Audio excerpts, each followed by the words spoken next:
നാരായണ.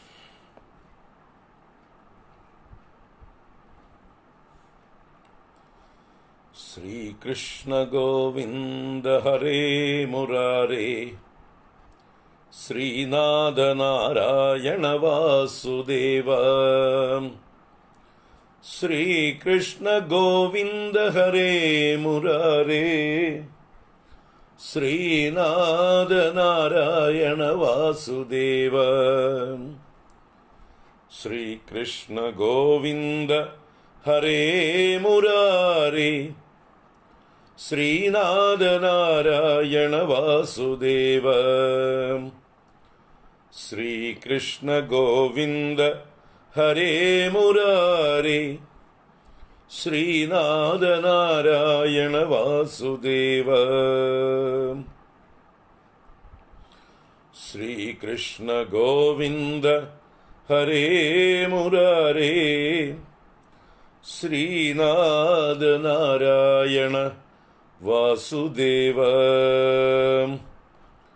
സർവത്ര ഗോവിന്ദ നാമ സങ്കീർത്തനം, ഗോവിന്ദ ഗോവിന്ദ.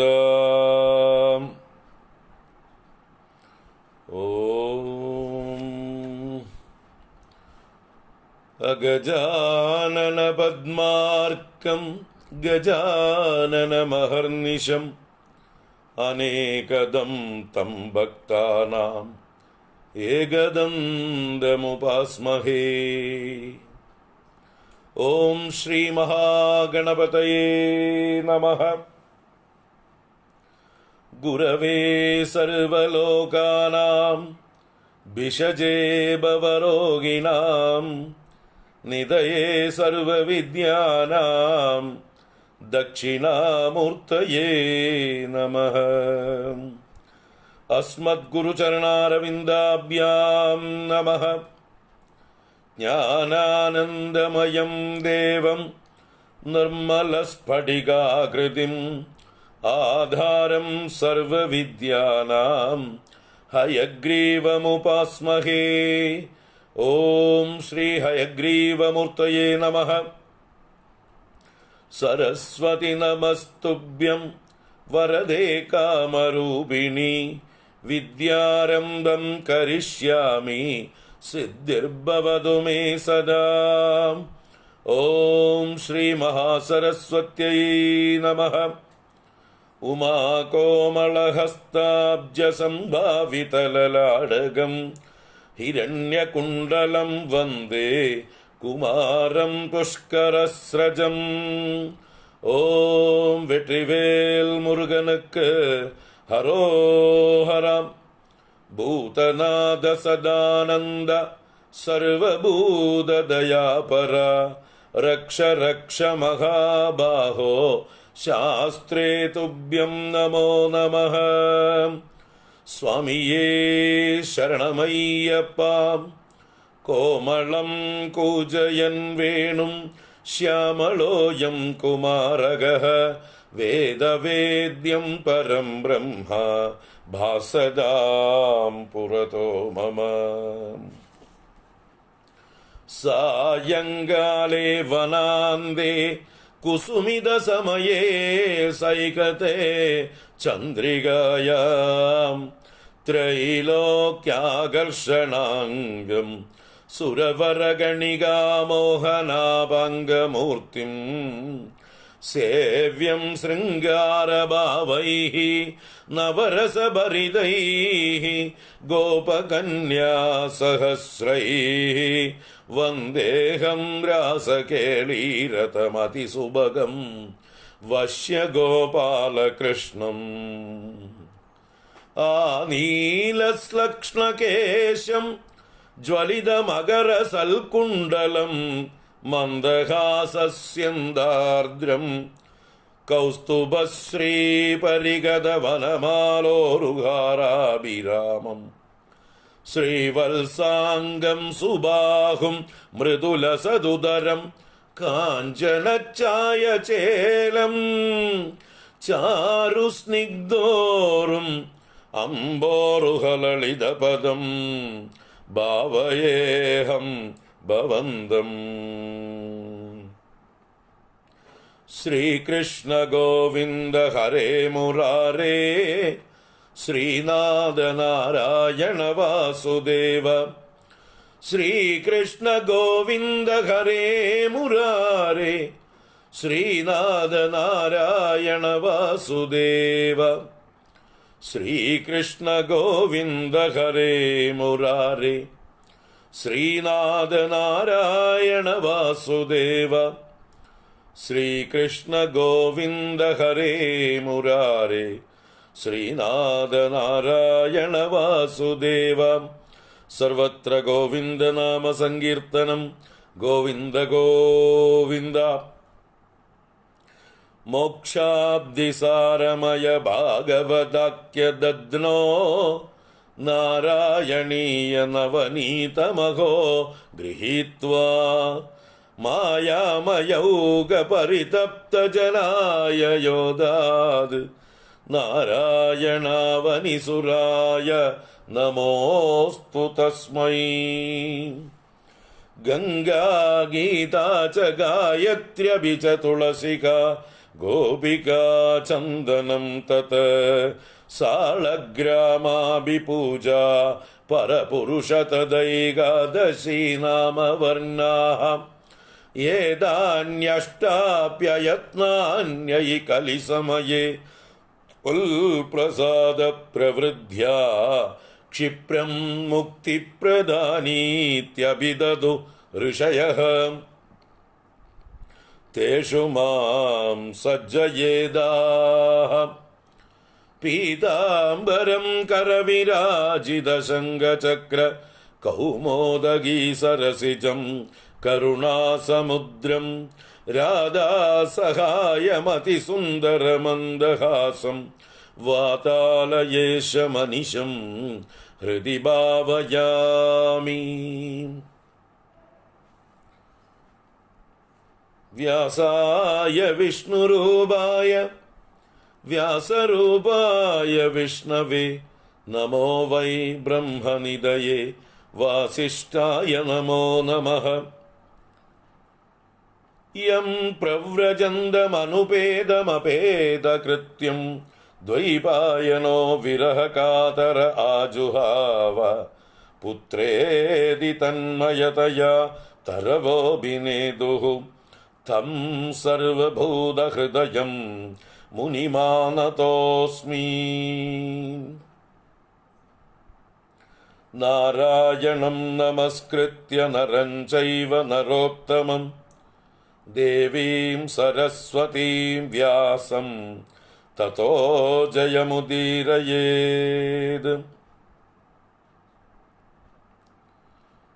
ഓം ശ്രീകൃഷ്ണായ പരബ്രഹ്മണേ നമഃ.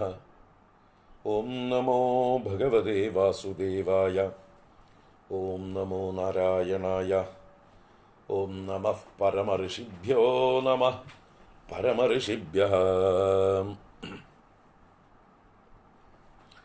ഹരി ഓം. എല്ലാവർക്കും നമസ്കാരം. എല്ലാവർക്കും സുപ്രഭാതം, ശുഭദിനം, സുസ്വാഗതം.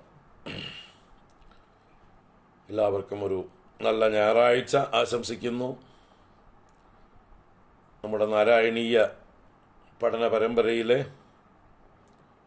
ഇന്ന് 17ാം ക്ലാസ്സാണെന്നാണ് എൻ്റെ ഒരു ഓർമ്മ. അങ്ങനെ തന്നെയാണെന്ന് വിചാരിക്കുന്നു. 16ആണോ 17ആണോ മറന്നു. 17 തന്നെയാണ്. അപ്പോൾ 5ാം ദശകമാണ് നമ്മൾ കണ്ടുകൊണ്ടിരിക്കുന്നത്. ദശകം 5.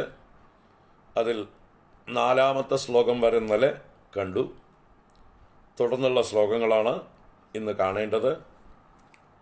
നമുക്ക് ആദ്യം 5ാം ദശകം ഒന്ന് പാരായണം ചെയ്യാം.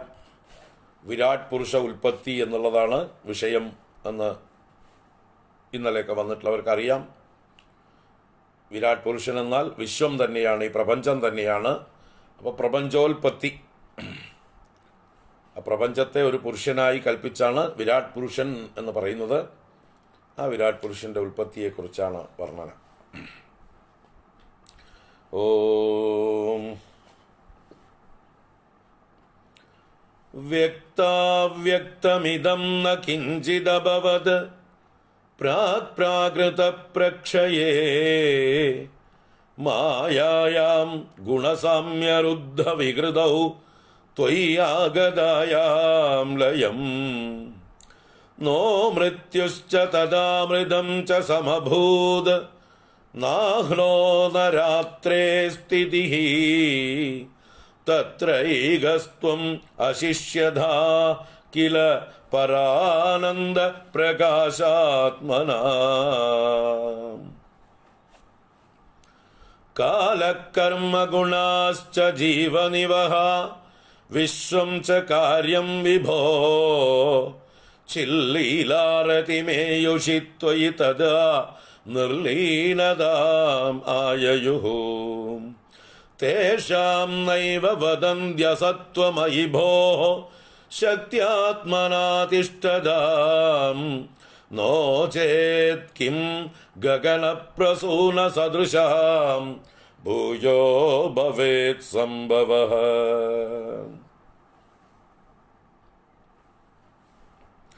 ഏവം ച ദ്വിപരാർദ്ധകാലവിഗതൗ ഈക്ഷാംസി സൃക്ഷാത്മികാം ബിഭ്രാണേ ത്വയി ചുക്ഷുഭേ ത്രിഭുവനീ ഭാവായ മായാ സ്വയം മായാദ ഖലു കാലശക്തിരഖിലാദൃഷ്ടം സ്വഭാവോപി ച പ്രാദുർഭൂയ ഗുണാൻ വികാസ്യ വിദതുഃ തസ്യാ സഹായക്രിയാം മായാ സന്നിഹിതോ പ്രവിഷ്ടവപുഷാം സാക്ഷീതി ഗീതോ ഭവാൻ ഭേദൈസ്താം പ്രതിബിംബദോ വിവിശിവാൻ ജീവോപി നൈവാപരഃ കാലാദിപ്രതിബോധിതാദ ഭവദ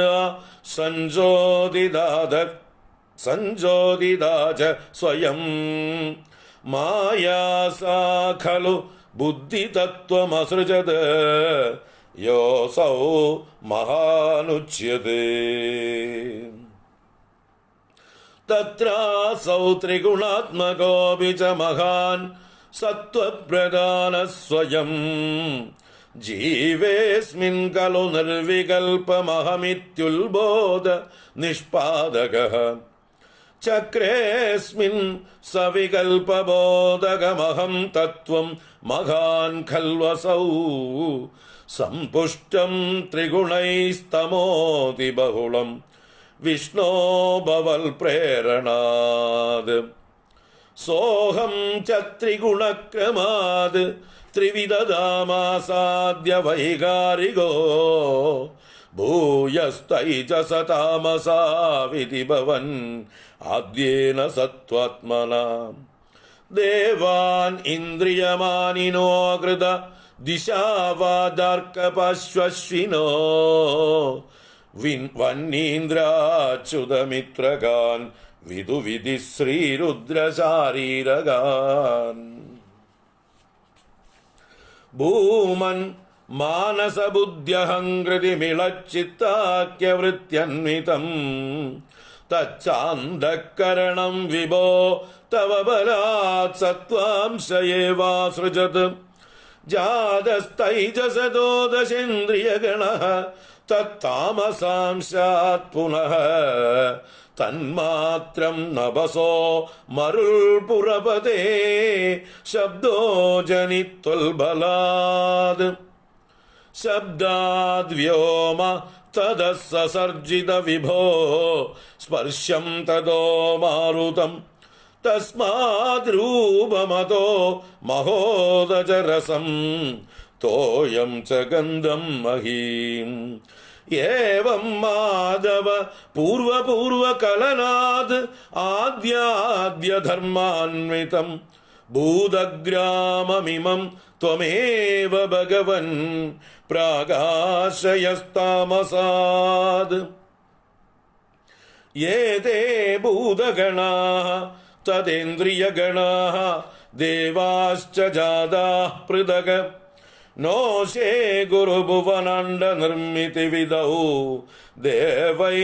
ദേവൈരമീഭിസ്തദാ ത്വം നാനാവിധ സുക്തിഭിർനുതഗുണ തത്വാന്യമുന്യാവിശൻ ചേഷ്ടാശക്തിമുദീര്യ താനി ഘടയൻ ഹൈരണ്യമണ്ഡം വ്യദാഹ അണ്ഡം തദ്ഖലു പൂർവസൃഷ്ടസലിലെ തിഷ്ടത്സഹസ്രം സമാഹ നിർബിന്ദൻ അകൃതാശ്ചതുർദശ ജഗദ്രൂപം വിരാടാഹ്വയം സാഹസ്രൈ കരപാദമൂർധനിവഹൈ നിശേഷ ജീവാത്മകോ നിർബാധോസി മരുൾപുരാദിപ സമാം ത്രായസ്വ സർവാമയാത് സാഹസ്രൈകരപാദമൂർധനിവഹൈ നിശേഷ ജീവാത്മകോ നിർബാധോസി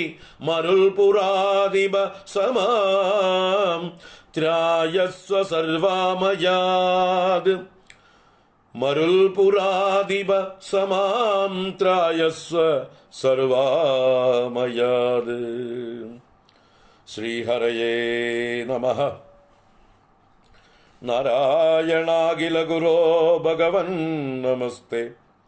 നാരായണാഖില ഗുരോ ഭഗവൻ നമസ്തേ. നാരായണാഖില ഗുരോ ഭഗവൻ നമസ്തേ. ഓം ശ്രീ ഗുരുവായൂരപ്പ ശരണം. ഗുരുവായൂരപ്പ ശരണം. ഗുരുവായൂരപ്പ ശരണം. നാരായണ.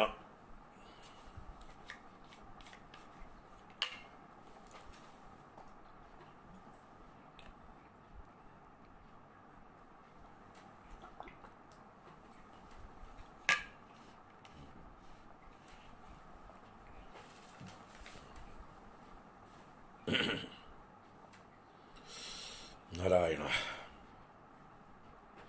നാരായണ നാരായണ. എല്ലാവർക്കും ഒരിക്കൽ കൂടെ സുപ്രഭാതം, സുസ്വാഗതം, നമസ്കാരം. ഇപ്പം നമ്മൾ സൃഷ്ടിക്രമം അത് തന്നെയാണ് വിരാട് പുരുഷ ഉത്പത്തി, അതാണ് കണ്ടുകൊണ്ടിരിക്കുന്നത്. പ്രളയകാലത്തെ അതിമനോഹരമായി വർണ്ണിച്ചു മേൽപ്പത്തൂര്. പ്രളയകാലത്ത് എല്ലാം അതിൻ്റെ ബീജാവസ്ഥയിൽ സൂക്ഷ്മ ഭാവത്തിൽ ഭഗവാനിൽ ലയിച്ചിരുന്നു. ഒന്നും പ്രകടമായിരുന്നില്ല. ഭഗവാൻ മാത്രം, അഥവാ ബ്രഹ്മതത്വം മാത്രം ശേഷിച്ചിരുന്നു. അങ്ങനെ ദ്വിപരാർദ്ധകാലം കഴിഞ്ഞപ്പോൾ ആ ഭഗവാൻ, ഏകനായ ഭഗവാൻ പലതായി തീരട്ടെ എന്ന് സ്വയം സങ്കൽപ്പിച്ചു. അതാണ് സിസൃക്ഷാത്മികാം ഈക്ഷാം ത്വയി ബിഭ്രാണേ. when you decided, when you envisioned, എന്ത് സിസൃക്ഷാത്മിക സൃഷ്ടിയെ ചെയ്യാം എന്നുള്ളതായിട്ടുള്ള ഈക്ഷയെ അങ്ങ് ചെയ്തപ്പോൾ മായ സ്വയം ത്രിഭുവനീഭാവായ ചുക്ഷുഭേ, മായ ത്രിഭുവനങ്ങളെയും ഭവിപ്പിക്കുവാനായി കൊണ്ട് ക്ഷോഭിച്ചു. അപ്പോൾ ഭഗവാന്റെ ഉള്ളിൽ തന്നെ അടങ്ങിയിരുന്ന ശക്തിവിശേഷം ആ മായയെ ഭഗവാൻ ഉണർത്തി എന്നർത്ഥം. മായയെ ഉണർത്തിയിട്ട് സൃഷ്ടി ആരംഭിക്കുവാനായി കൊണ്ടുള്ള പ്രേരണ കൊടുക്കുകയാണ്. അങ്ങനെ ആ മായയുടെ തന്നെ വിവിധ ശക്തികളായിട്ടുള്ള മായയിൽ നിന്ന് കാലം, അഖില അദൃഷ്ടം, സ്വഭാവം മുതലായതൊക്കെ ആവിർഭവിച്ചു. അങ്ങനെ മായയ്ക്ക് സഹായകങ്ങളായി പ്രവർത്തിച്ചു. അങ്ങനെ ആ മായയിൽ അങ്ങ് സാന്നിധ്യം ചെയ്തുകൊണ്ട് മായയെ പ്രവർത്തിപ്പിച്ചു. അങ്ങ് മായയിൽ നേരിട്ട് പ്രവേശിച്ചിട്ടില്ലെങ്കിലും പ്രവേശിച്ചതിനെ പോലെ സാക്ഷിയായി നിന്നുകൊണ്ട് പറയാം അല്ലേ. ഒരു രാജാവ് എപ്രകാരമാണോ തൻ്റെ ഉദ്യോഗസ്ഥന്മാരെ കൊണ്ട് കാര്യങ്ങൾ ചെയ്യിക്കുന്നത്, രാജാവ് നേരിട്ടൊരു പണിയെടുക്കില്ല. രാജാവിൻ്റെ സാന്നിധ്യം മതി മന്ത്രിമാരും സേനാനായകന്മാരും മറ്റ് ഉദ്യോഗസ്ഥ പ്രമുഖരും എല്ലാവരും അവരവരുടേതായിട്ടുള്ള കർമ്മങ്ങളിൽ ഏർപ്പെടാനായിക്കൊണ്ട്. രാജാവ് ആ സിംഹാസനത്തിൽ ഇരുന്നുകൊണ്ട് ഉദാസീനനായിട്ട് എല്ലാം നോക്കിക്കാണുകയുള്ളൂ. അദ്ദേഹം ചെയർപേഴ്സൺ ആണ്, അഥവാ ചെയർമാൻ ആണ്, അല്ലേ? ചെയർമാൻ അധ്യക്ഷനാണ്. അധ്യക്ഷൻ എന്ന് പറഞ്ഞാൽ മുകളിലിരുന്ന് നോക്കുന്നവൻ എന്നാണ് അർത്ഥം. അധി അക്ഷം യസ്യ, അധി അക്ഷം യസ്യ സഹ അധ്യക്ഷ. ആരുടെ കണ്ണാണോ മുകളിലുള്ളത് അവനാണ് അധ്യക്ഷൻ. അപ്പോൾ എല്ലാറ്റിൻ്റെയും മുകളിലൊരു കണ്ണുണ്ട്. എന്നാൽ കയ്യും കാലും ഒന്നും നേരിട്ട് അവിടേക്ക് ഇടപെടുന്നില്ല, ഇൻവോൾവ് ചെയ്യുന്നില്ല. ജസ്റ്റ് സൂപ്പർവൈസിങ്, എല്ലാറ്റിൻ്റെയും മുകളിൽ ഇരുന്നു കൊണ്ട് നോക്കുന്നു. ആ നോട്ടം മതി ബാക്കിയുള്ളവരെ പ്രേരിപ്പിക്കാനായിക്കൊണ്ട്, അല്ലേ? ഇപ്പം നമ്മളൊക്കെ അങ്ങനെ തന്നെയല്ലേ? നമ്മൾ എന്തെങ്കിലുമൊക്കെ ജോലിക്കാരെ കൊണ്ട് ചെയ്യിക്കുമ്പോൾ നമ്മൾ കൂടെ ചെയ്യണമെന്നില്ല, അവിടെ പോയി നിന്നാൽ മതി. ഇപ്പോൾ പാടത്ത് നമ്മളൊക്കെ കൃഷിപ്പണിക്കാരെ കൊണ്ട് പണിയെടുപ്പിക്കുമ്പോൾ നമ്മൾ വരമ്പത്താ നിൽക്കുക, കണ്ടത്തിലേക്ക് ഇറങ്ങേണ്ട ആവശ്യമില്ല. കണ്ടത്തിലിറങ്ങിയാൽ നമ്മുടെ കാലിലൊക്കെ ചെളിയാവുമെന്ന് വിചാരിച്ച് നമ്മൾ ഇറങ്ങില്ല. ചിലർ കൂടെ ഇറങ്ങുകയും ചെയ്യും, ഉടമസ്ഥന്മാരാണെങ്കിലും. ഇവിടെ ഭഗവാൻ വരമ്പത്ത് നിന്ന് പണിക്കാരെ കൊണ്ട് പണിയെടുപ്പിക്കുന്ന ആ ജന്മിയെപ്പോലെ, ആ ഉടമസ്ഥനെ പോലെ, അല്ലെങ്കിൽ ഒരു കമ്പനിയുടെ ചെയർമാൻ എങ്ങനെയാണോ അധ്യക്ഷ സ്ഥാനത്തിരുന്നു കൊണ്ട് മറ്റുള്ളവർക്ക് ആ ശക്തികളെ വിതരണം ചെയ്തു കൊടുക്കുന്നത്. നിങ്ങൾ ചെയ്തോളൂ, എൻ്റെ ശക്തി പുറകിലുണ്ട്, വേണ്ട ഫണ്ട് ഞാൻ തന്നോളാം, വേണ്ട മെറ്റീരിയൽസ് ഞാൻ തന്നോളാം, ബാക്കി എല്ലാ സഹായവും ഞാൻ പുറകിൽ നിന്ന് നൽകാം, ധൈര്യമായിട്ട് നിങ്ങൾ പ്രൊസീഡ് ചെയ്യൂ എന്ന് പറഞ്ഞുകൊണ്ട് പ്രൊമോട്ട് ചെയ്യുന്ന, എല്ലാവരെയും മുന്നോട്ട് നയിക്കുന്ന ആ ചെയർമാനെ പോലെ ഭഗവാൻ ഇരിക്കുന്നു സാക്ഷിയായിട്ട്. മായയാണെല്ലാം ചെയ്യുന്നത്, മായയ്ക്കാണ് ചെയ്യാനുള്ള ഉത്തരവാദിത്വം. മായയ്ക്ക് അത് ചെയ്യാനുള്ള മെറ്റീരിയൽസും ശക്തിയും ഒക്കെ കൊടുക്കുന്നത് ഈ മായാനാഥനായിട്ടുള്ള ഈശ്വരൻ തന്നെയാണ്, ഭഗവാൻ തന്നെയാണ്, ബ്രഹ്മം തന്നെയാണ്. അതാണ് മായാ സന്നിഹിത അപ്രവിഷ്ട വപുഷ. വപുസ് പ്രവേശിക്കാതെ പ്രവേശിച്ചുകൊണ്ട്, മനസ്സുകൊണ്ട് പ്രവേശിക്കുന്നു, അഥവാ പ്രേരണ കൊണ്ട് പ്രവേശിക്കുന്നു, ആള് നേരിട്ട് പ്രവേശിക്കാതെ. എന്നിട്ട് അതേപോലെ തന്നെ ഭേദങ്ങളെ കൊണ്ട് പ്രതിബിംബമായിട്ട് അതിലൊക്കെ പ്രവേശിച്ചു. ഈ സൃഷ്ടിക്കപ്പെടുന്നതായിട്ടുള്ള വസ്തുക്കളിലൊക്കെ പ്രതിബിംബമായിട്ട് പ്രവേശിച്ചു. എന്നിട്ട് ജീവനായി എന്ന് പറയണു. ആ ജീവൻ എന്താണ് വ്യത്യാസം എന്നുള്ളത് നമ്മൾ ഇന്നലെ സൂചിപ്പിച്ചു. ഈശ്വരനും ജീവനും തമ്മിലുള്ളതായിട്ടുള്ള വ്യത്യാസം. ജീവൻ എന്ന് പറയുമ്പോൾ അതാത് ഉപാധികളുമായി താതാത്മ്യം പ്രാപിച്ച് പരിമിതനായി തീരുമ്പോഴാണ് ഇതേ ഈശ്വര ചൈതന്യം ജീവചൈതന്യമായി മാറുന്നത്. അപ്പോൾ ഉപാധികളിൽ അഭിമാനിച്ച ചൈതന്യ പ്രതിബിംബത്തെയാണ് ജീവൻ എന്ന് പറയുന്നത്. സൂര്യനും ബക്കറ്റിൽ കണ്ടതായിട്ടുള്ള സൂര്യപ്രതിബിംബവും പോലെ. സൂര്യൻ വാസ്തവത്തിൽ ഒന്നിലും പെട്ടിട്ടൊന്നുമില്ല, ഈ വെള്ളത്തിലൊന്നും പെട്ടിട്ടില്ല. ഒരു ബക്കറ്റിലും സൂര്യൻ ഇല്ല. ഒരു ബക്കറ്റിലെ വെള്ളം കൊണ്ടും സൂര്യൻ കണ്ടീഷൻഡ് അല്ല. ബക്കറ്റിൻ്റെ ആകൃതിയോ വലുപ്പമോ ബക്കറ്റിൻ്റെ മെറ്റീരിയലോ ഒന്നും സൂര്യനെ സ്പർശിച്ചിട്ടില്ല. എങ്കിലും ആ സൂര്യപ്രതിബിംബം അതാത് ബക്കറ്റിൽ, plastic bucket, steel bucket, aluminium bucket, ഇരുമ്പ് ബക്കറ്റ്, വെള്ളി ബക്കറ്റ്, സ്വർണ്ണ ബക്കറ്റ്, മൺ ബക്കറ്റ് എന്നൊക്കെ പറഞ്ഞ് ബക്കറ്റുകൾ വ്യത്യസ്തങ്ങളായിരിക്കുന്നതിനനുസരിച്ച് അതിലുള്ള പ്രതിബിംബത്തിന് അഭിമാനമുണ്ടായാലോ പ്രതിബിംബത്തിന് കരയാനേ സമയമുള്ളൂ, അല്ലേ? ആ പ്രതിബിംബത്തിന് അഭിമാനിക്കേണ്ട വല്ല കാര്യമുണ്ടോ? പ്രതിബിംബത്തിന് തൻ്റെ ഉറവിടത്തെ നോക്കിയാൽ മതി, മുകളിലേക്ക്. താൻ എവിടുന്ന് വന്നു? താൻ സൂര്യനാണ്. സൂര്യൻ എന്തെങ്കിലും കുഴപ്പമുണ്ടായിട്ടുണ്ടോ? ഇല്ല, ഞാൻ സൂര്യനാണ്. ഈ ബക്കറ്റിൻ്റെ ധർമ്മം കാണിച്ചോട്ടെ, എനിക്കതുമായിട്ട് യാതൊരു ബന്ധവുമില്ല എന്ന് പറഞ്ഞ് ആ പ്രതിബിംബത്തിന്, ഈ പ്രതിബിംബം എന്നത് വെറും ഭ്രമമാണ്, മിഥ്യയാണ്. ബക്കറ്റും വെള്ളവും ഉള്ളതുകൊണ്ടും മുകളിൽ സൂര്യൻ ഉള്ളതുകൊണ്ടും ആ സൂര്യന് പ്രകാശമുള്ളത് കൊണ്ടും ഈ ബക്കറ്റിൽ അത് പ്രതിബിംബിച്ച് കാണുന്നു എന്ന് മാത്രമേ ഉള്ളൂ. ഈ പ്രതിബിംബം എന്നത് വാസ്തവമല്ല. വാസ്തവമാണെങ്കിൽ സൂര്യൻ അസ്തമിച്ചാലും പ്രതിബിംബം രാത്രിയിലും കാണേണ്ടതാണ്, അല്ലേ? സന്ധ്യ കഴിഞ്ഞ് സൂര്യൻ അസ്തമിച്ചു കഴിഞ്ഞാൽ ബക്കറ്റിൽ പ്രതിബിംബം കാണുമോ? ഇല്ലല്ലോ. അപ്പോൾ സൂര്യൻ ഉള്ളപ്പോഴേ നേരിട്ട് നിൽക്കുമ്പോഴേ പ്രതിബിംബം കാണുള്ളൂ. ആ സൂര്യനെ മേഘം മറച്ചാലും പ്രതിബിംബം കാണില്ല. അപ്പോൾ കുറച്ചു നേരത്തേക്ക് മേഘാവൃതമായി ആകാശമെങ്കിൽ ഈ പ്രതിബിംബം കാണാതെയാവും. അപ്പോൾ പ്രതിബിംബത്തിന് കരയേണ്ട ആവശ്യമുണ്ടോ? ഞാൻ ഇല്ലാതാവുന്നേ എന്ന് പറഞ്ഞിട്ട്. എന്തുകൊണ്ട് ഇല്ലാതാവുന്നു എന്ന് പറഞ്ഞ് കരയുന്നത്? തൻ്റെ സ്വത്വം അറിയാത്തത് കൊണ്ട്. താൻ യഥാർത്ഥ സൂര്യനാണ്, അല്ലെങ്കിൽ സൂര്യനിൽ നിന്ന് തനിക്ക് ഭിന്നമായിട്ടൊരു അസ്തിത്വമില്ല, ഈ പ്രതിബിംബം മിഥ്യയാണ് എന്ന് സ്വന്തം ആ മിഥ്യാത്വത്തെ തിരിച്ചറിഞ്ഞാൽ, തനിക്ക് വ്യക്തിത്വമില്ല എന്ന് തിരിച്ചറിഞ്ഞാൽ, ആ വ്യക്തിത്വമാകുന്ന അഹങ്കാരം, അഭിമാനം പോയി കഴിഞ്ഞാൽ ഒരു പ്രശ്നവുമില്ല. അപ്പോൾ ഈ അഭിമാനമാണ് പ്രശ്നം, ഈ വ്യക്തിത്വമാണ് പ്രശ്നം, ദാറ്റ് ഇൻഡിവിജ്വാലിറ്റി, അതാണ് പ്രശ്നം എന്ന് പറയാം.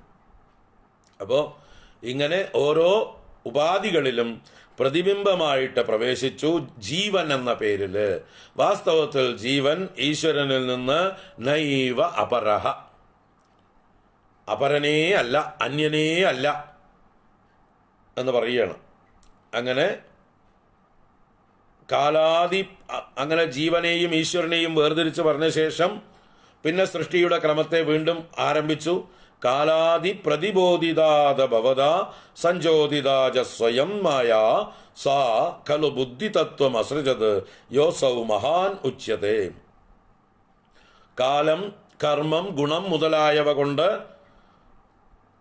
പ്രതിബോധിതം എന്ന് പറഞ്ഞാൽ ആവശ്യപ്പെട്ട്, ഉണർത്തപ്പെട്ട്, പ്രേരിപ്പിക്കപ്പെട്ട് എന്നൊക്കെ അർത്ഥം. അതുപോലെ ഭവതാ പ്രതിബോധിതാച്ച, അങ്ങയാലും പ്രേരിപ്പിക്കപ്പെട്ടതായിട്ടുള്ള സാ മായ, ആ മായ സ്വയം ബുദ്ധിതത്വം അസൃജത്, സ്വയം മായ തന്നെ ബുദ്ധിതത്വത്തെ സർജിച്ചു, പ്രസവിച്ചു, സൃഷ്ടിച്ചു, എക്സ്പ്രസ് ചെയ്തു. അതിനെ അസൗ മഹാൻ ഉച്യതേ, ഇതിനെയാണ് മഹാൻ എന്ന് പറയുന്നത്, മഹത്തത്വം എന്ന് പറയുന്നത് എന്ന് പറഞ്ഞു.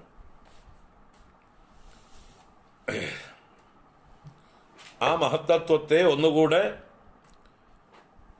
വിശദീകരിച്ച് ആ മഹത്തത്വത്തിൽ നിന്ന് അഹന്തത്വം ഉണ്ടാകുന്നു എന്നാണ് 5ാമത്തെ ശ്ലോകം. ആ ശ്ലോകം കൂടി വായിച്ച് നമുക്ക് കൂടുതൽ ഇതിന്റെ വ്യക്തത വരുത്താം. തത്രാസൗ ത്രിഗുണാത്മകോപി ച മഹാൻ സത്വപ്രധാന സ്വയം ജീവേസ്മിൻ ഖലു നിർവികൽപം അഹമിത്യുൽബോധ നിഷ്പാദകഃ ചക്രേസ്മിൻ സവികൽപബോധകം അഹം തത്വം മഹാൻ കൽവസൗ സമ്പുഷ്ടം ത്രിഗുണൈസ്തമോതി ബഹുളം വിഷ്ണോ ഭവൽ പ്രേരണാത്.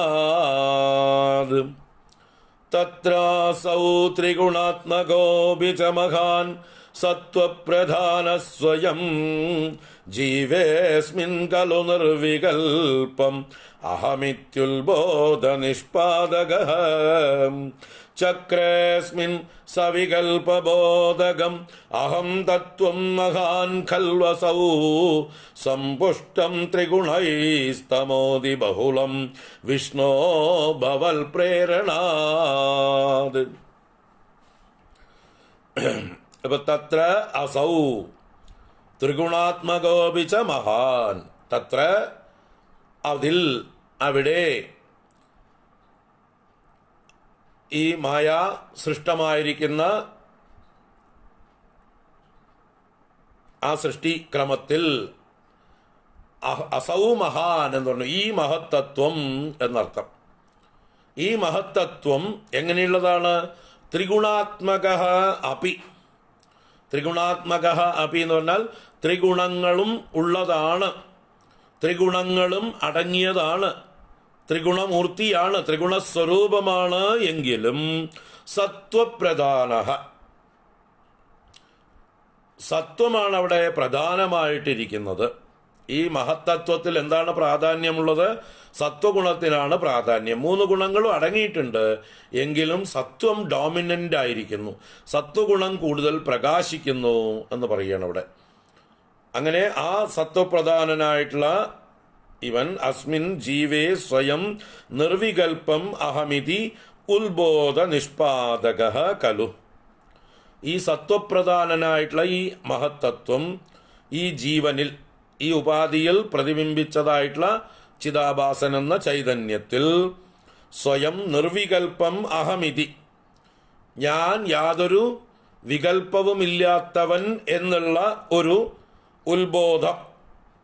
ഉത്ബോധം എന്നാൽ ഒരു ബോധം ഉള്ളിലുണ്ടാകുന്നു. അത് നിഷ്പാദകൻ എന്നാൽ ഉണ്ടാക്കുന്നവൻ. അപ്പം ഞാൻ നിർവികൽപ്പൻ എന്ന ബോധത്തെ ജനിപ്പിക്കുന്നവനാകുന്നു ഈ സത്വപ്രധാനനായിരിക്കുന്ന മഹത്തത്വം. ഈ മഹത്തത്വം ഈ ജീവനിൽ നിർവികൽപക ഭാവത്തെ ഉളവാക്കുന്നു.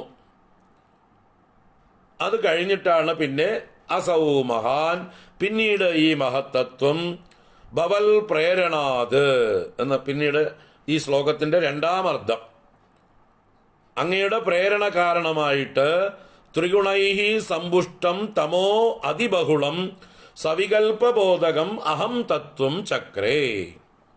ചക്രേസ്മിൻ സവികൽപബോധകം അഹം തത്വം മഹാൻ കൽവസൗ എന്ന് പറഞ്ഞു. ഈ മഹത്തത്വം പിന്നീട് ത്രിഗുണങ്ങളെ കൊണ്ട് സമ്പുഷ്ടമായത്, 3 ഗുണങ്ങളും നന്നായി തികഞ്ഞതായതും അതിൽ തമോതി ബഹുളം, തമസ്സിന് കൂടുതൽ പ്രാധാന്യമുള്ളതും തമപ്രധാനമായതുമായിട്ടുള്ള സവികൽപബോധകം, വികൽപ്പത്തോടു കൂടിയത്, വ്യത്യാസ ബുദ്ധിയോട് കൂടിയത് അഹം തത്വം ചക്രേ, അഹം തത്വത്തെ നിർമ്മിച്ചു, സൃഷ്ടിച്ചു. ചക്ര എന്ന് പറഞ്ഞാൽ ചെയ്തു എന്നാണ്. അപ്പോൾ ആദ്യം സത്വപ്രധാനമായിട്ട് നിർവികൽപക ഭാവത്തിലിരുന്ന മഹത്തത്വം പിന്നീട് തമോ പ്രധാനമായിട്ട് സവികൽപകമായ അഹം തത്വത്തെ നിർമ്മിച്ചു, സൃഷ്ടിച്ചു എന്ന് പറഞ്ഞു. കാലം കൊണ്ടുള്ള ഭഗവാന്റെ പ്രേരണ കൊണ്ടുള്ള പരിണാമമാണിത്. അപ്പോൾ ഇവിടെ സവികൽപകം നിർവികൽപകം എന്ന് 2 അവസ്ഥകളെ കുറിച്ച് പറഞ്ഞു. സത്വഗുണ പ്രധാനമായിരിക്കുന്ന മഹത്തത്വമായിരിക്കുമ്പോൾ നിർവികൽപകവും, തമോ പ്രധാനമായിരിക്കുന്ന അഹം തത്വമായിരിക്കുമ്പോൾ സവികൽപകവും ആയിട്ടാണ് ഇവിടെ പറഞ്ഞു തരുന്നത്. അപ്പൊ എന്താണ് ഈ മഹത്തത്വം, എന്താണ് ഈ അഹം തത്വം? നമുക്ക് ഇതെല്ലാം വെറുതെ തിയറി മാത്രം പറഞ്ഞാൽ, ഈ കാര്യങ്ങൾ മാത്രം പറഞ്ഞാൽ ആർക്കും ഒന്നും മനസ്സിലാവാൻ പോലില്ല. കാരണം നമ്മളിതൊന്നും പഠിച്ച് ശീലിച്ചിട്ടില്ല. അപ്പോൾ നമുക്ക് എക്സാമ്പിൾസ് ആവശ്യം, ദൃഷ്ടാന്തങ്ങൾ പറഞ്ഞാൽ മാത്രമേ നമുക്ക് ഇതെന്താണെന്ന് പറയാൻ പറ്റുള്ളൂ. എന്താണെന്ന് ഒരു താരതമ്യം വേണം നമുക്ക്. ഏതുപോലെ ഏതുപോലെ ഏതുപോലെ എന്ന് നമ്മുടെ ബുദ്ധിക്ക് കൺസീവ് ചെയ്യാൻ പറ്റുന്നില്ല. This idea it's not digesting, അല്ലേ? ഇതെന്താണെന്ന് നമുക്ക് ഒരു എത്തും പിടിയും കിട്ടുന്നില്ല. അപ്പം നമുക്ക് പരിചിതങ്ങളായ ചില കാര്യങ്ങളോട് ഇതിന് നമുക്ക് താരതമ്യം ചെയ്യാം. അപ്പോൾ നമുക്ക് കാര്യം വ്യക്തമാവും. അപ്പോൾ ഈ പറഞ്ഞതിനെ നമുക്ക് ഒന്നുകൂടെ ആദ്യം തൊട്ട് നോക്കാം. അപ്പോൾ ഇവിടെ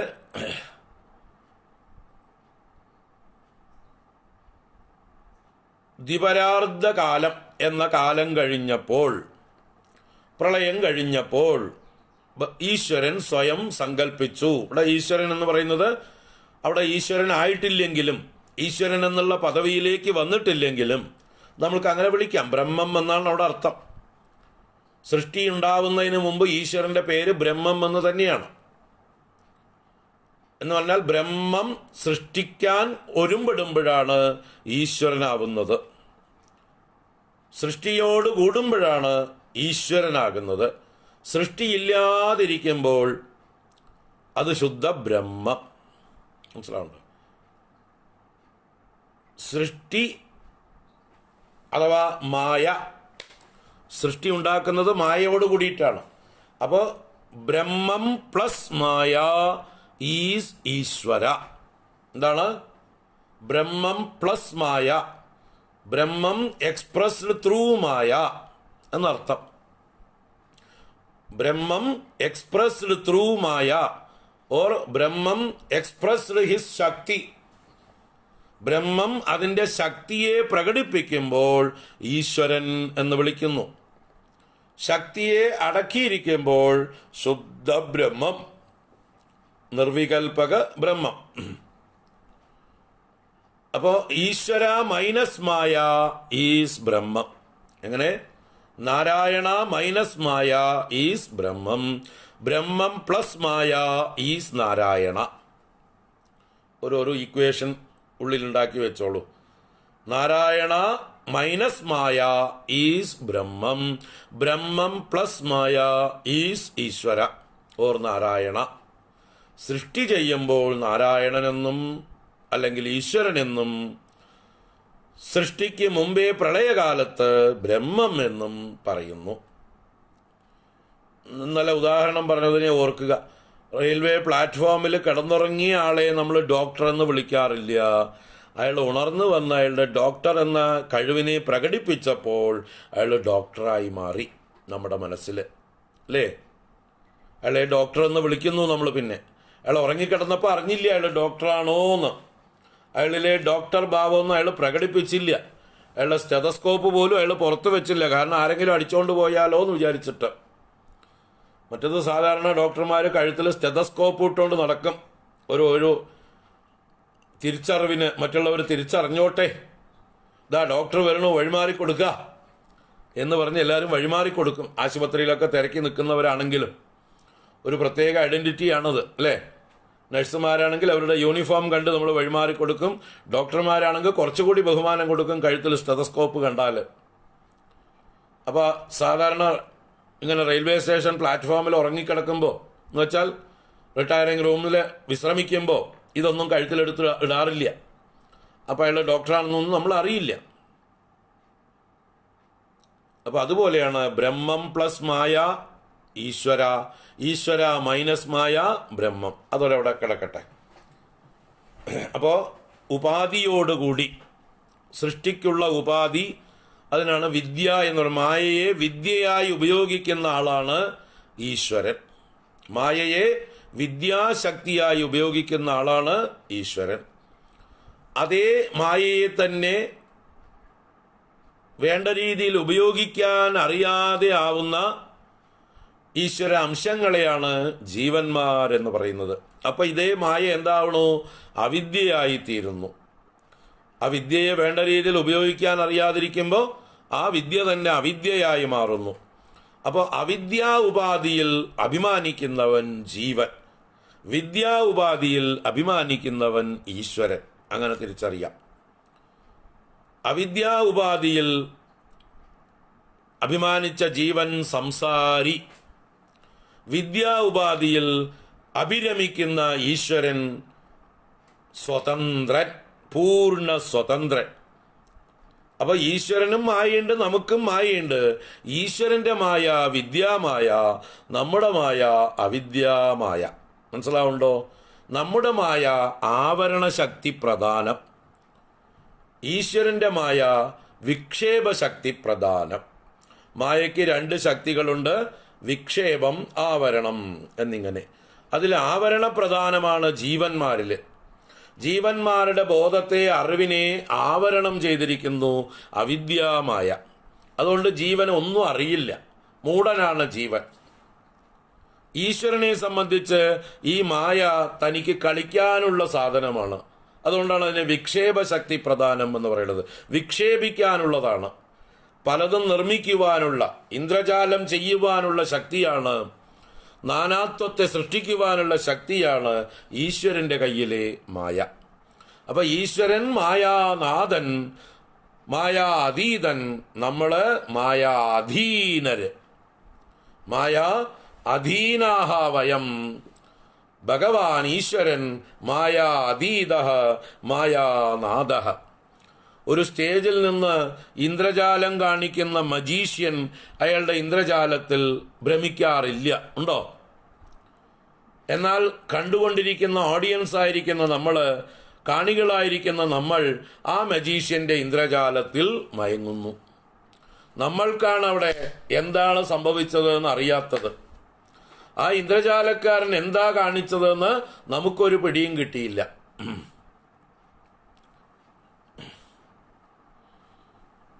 എന്തെങ്കിലുമൊക്കെ എഴുതി വെക്കേണ്ട അമ്മേ. അവിദ്യയിൽ അഭിരമിക്കുന്നവൻ മായ. ഇതൊക്കെ പിന്നീട് അവിടെ തന്നെ കിടക്കും, ആൾക്കാർ വേണ്ടാത്തത് ധരിക്കും. അമ്മ ദയവ് ചെയ്ത് കുറെ അനാവശ്യമായിട്ടതൊക്കെ എഴുതുന്നതൊക്കെ കുറയ്ക്കും കേട്ടോ. അവിദ്യയിൽ അഭിരമിക്കുന്നവൻ മായയാണ്. അവിദ്യയിൽ അഭിരമിക്കുന്നത് നമ്മളാണ്, ജീവന്മാരാണ്.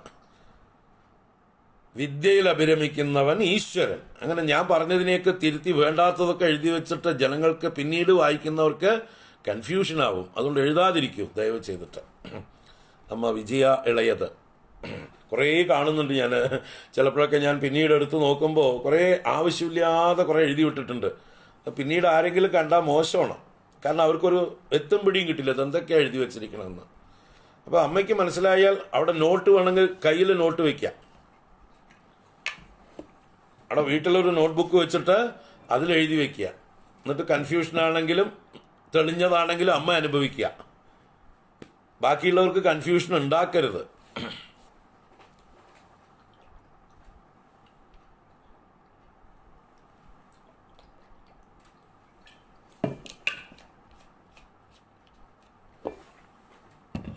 ഇവിടെ ഞങ്ങൾ പരമാവധി കൺഫ്യൂഷനെ ഇല്ലാതാക്കാൻ ശ്രമിക്കുകയാണ്.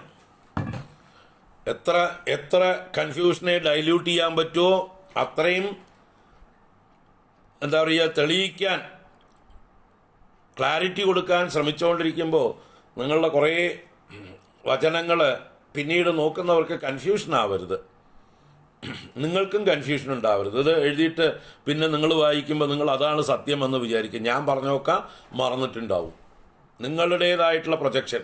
പിന്നെ ഇത് എഴുതിക്കൊണ്ടിരിക്കുമ്പോൾ നിങ്ങൾക്ക് ഞാൻ പറയുന്നത് മുഴുവൻ കേൾക്കാനും പറ്റില്ല. വല്ലപ്പോഴും വല്ലത് എഴുതുന്നത് ശരി. നിരന്തരം പറയുന്ന ഓരോ വാക്കും എഴുതിക്കൊണ്ടിരുന്നാൽ നിങ്ങളൊന്നും കേൾക്കില്ല.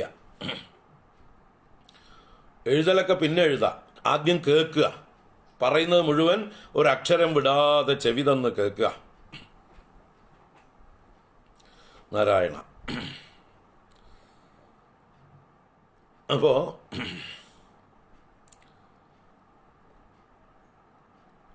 അവിദ്യാ ഉപാധി, അതിൽ രമിക്കുന്നവൻ ജീവൻ, സംസാരി, ആവരണശക്തി പ്രധാനൻ. വിദ്യാ ഉപാധി കൊണ്ട് കളിക്കുന്നവൻ, വിക്ഷേപശക്തി പ്രധാനൻ, സ്വതന്ത്രൻ, ഈശ്വരൻ. അപ്പോൾ ഈശ്വരനും ജീവനും തമ്മിലുള്ള വ്യത്യാസം മനസ്സിലായില്ലേ? സ്റ്റേജിൽ നിൽക്കുന്ന മജീഷ്യനും കണ്ടുകൊണ്ടിരിക്കുന്ന കാണികളും തമ്മിലുള്ള വ്യത്യാസം. ഒരു ഉദാഹരണം പറഞ്ഞതാണ് കേട്ടോ. ഉദാഹരണത്തിൻ്റെ പരിമിതികളുണ്ട്.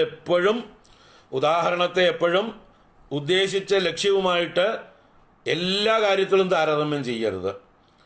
ഒരു കാര്യം മനസ്സിലാക്കാൻ അതിലെ ഏകദേശം മാത്രം എടുക്കുക, ഉദ്ദേശിച്ച കാര്യം മാത്രം എടുക്കുക, ബാക്കിയുള്ളതൊക്കെ വിടുക. മജീഷ്യൻ്റെ പൊട്ടത്തരങ്ങളൊക്കെ ഈശ്വരനുണ്ട് എന്ന് വിചാരിക്കരുത്. മജീഷ്യൻ്റെ അജ്ഞാനമൊക്കെ ഈശ്വരനുണ്ട് എന്ന് വിചാരിക്കരുത്. നമ്മളൊരു മജീഷ്യനോട് താരതമ്യം ചെയ്താൽ മജീഷ്യൻ സർവജ്ഞനൊന്നുമല്ല. മജീഷ്യന്മാർ മൂഢന്മാരാണ് പലരും. അവർക്ക് അവരുടേതായിട്ടുള്ള ആ കലാരൂപത്തിൽ കഴിവുകളുണ്ട്. ആ കലയിൽ മാത്രം അവർ നിപുണരാണ്, നല്ല കൈയടക്കമുള്ളവരാണ്. അത് അവർ by experience, by expertise, practice ചെയ്ത് അഭ്യാസം കൊണ്ട്, കൈയടക്കം കൊണ്ട് അവർക്ക് ചില വിദ്യകൾ കാണിക്കാൻ സാമർഥ്യമുണ്ട്. അത് പറഞ്ഞിട്ട് അവർ ഈശ്വരന്മാരോ സർവജ്ഞന്മാരോ ആണെന്ന് ഒരിക്കലും തെറ്റിദ്ധരിക്കരുത്.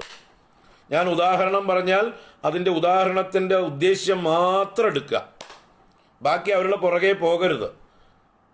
ഈശ്വരൻ്റെ രൂപം ചിന്തിക്കുമ്പോൾ മജീഷ്യൻ മുതുകാടിൻ്റെ ചിത്രമൊന്നും ഓർമ്മ വരരുത്. ഇനിയിപ്പോൾ ഞാൻ പറഞ്ഞതുകൊണ്ട് അത് ഓർമ്മ വരും ചിലപ്പോൾ, അല്ലേ? മരുന്ന് കഴിക്കുമ്പോൾ കുരങ്ങനെ ചിന്തിക്കരുത് എന്ന് പറഞ്ഞ പോലെ ഏതെങ്കിലും അല്പന്മാരായിട്ടുള്ള ആളുകൾ, മജീഷ്യന്മാർ എന്തെങ്കിലും പഠിച്ചിട്ടുണ്ട് കുറച്ച് മാജിക്ക് കാണിക്കാൻ എന്ന് പറഞ്ഞിട്ട് അവർ ഈശ്വരന്മാരൊന്നുമല്ല.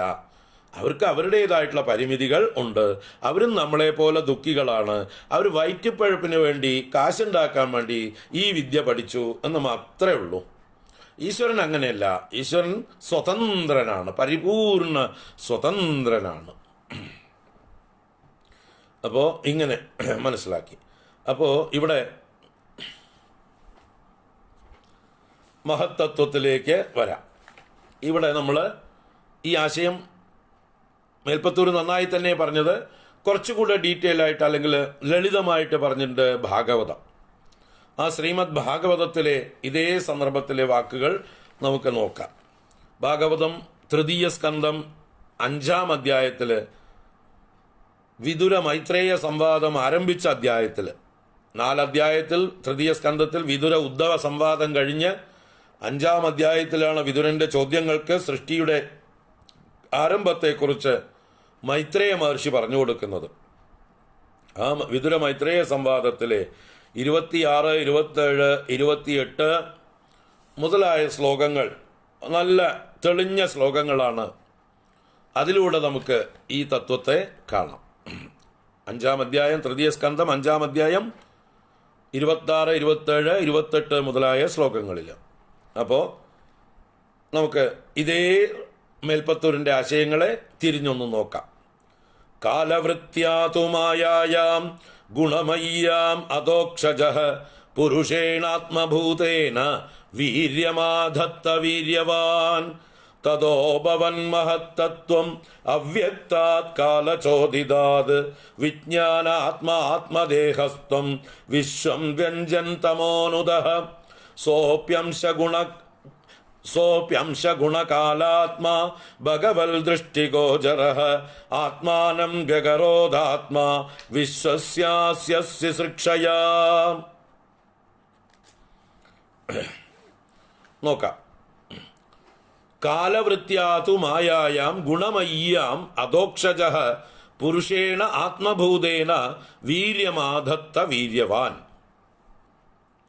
ഇവിടെ വീര്യവാൻ എന്നും അദോക്ഷജൻ എന്നും ഭഗവാന്റെ പര്യായ ശബ്ദങ്ങളാണ്.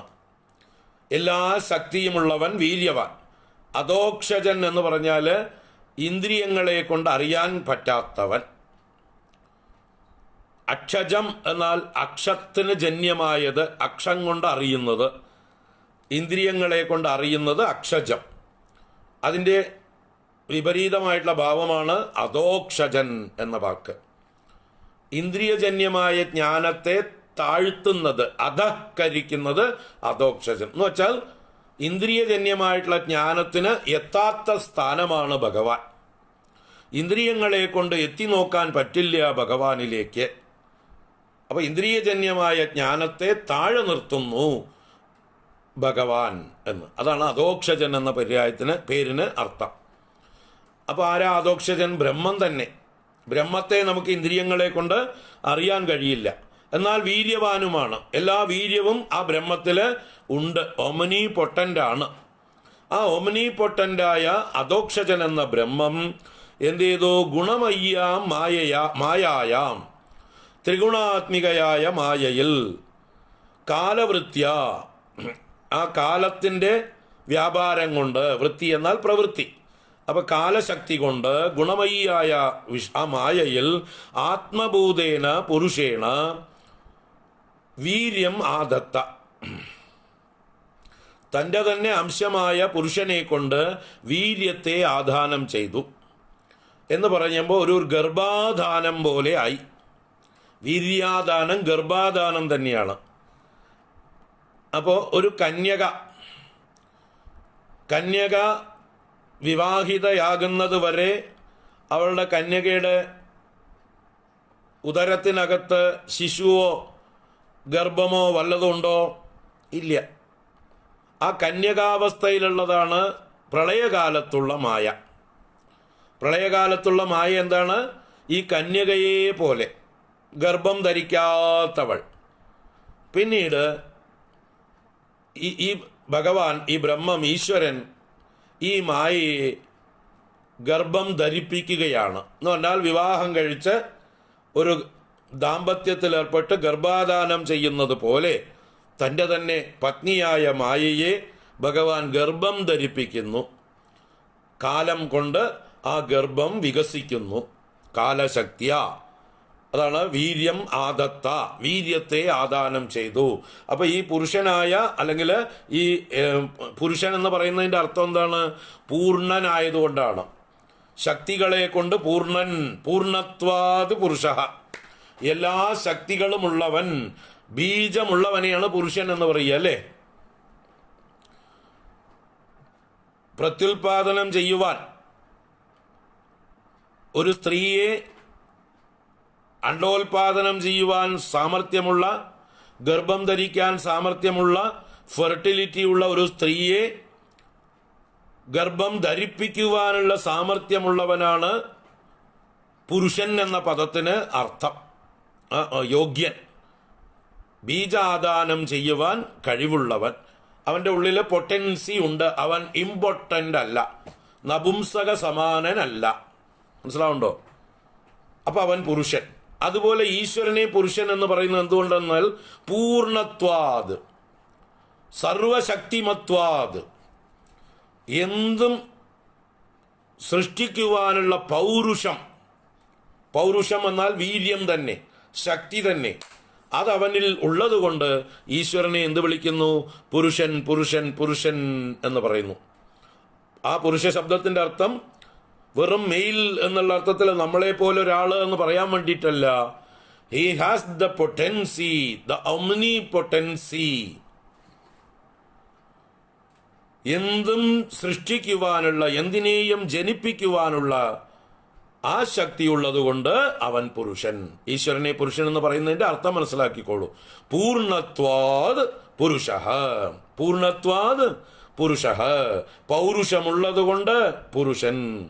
ആ പുരുഷൻ ഗർഭാധാനം ചെയ്യുവാൻ യോഗ്യയായ മായ എന്ന കന്യകയെ വിവാഹം കഴിച്ച് ദാമ്പത്യത്തിൽ ഏർപ്പെട്ടു. അപ്പോ ആ മായ ഗർഭിണിയായി.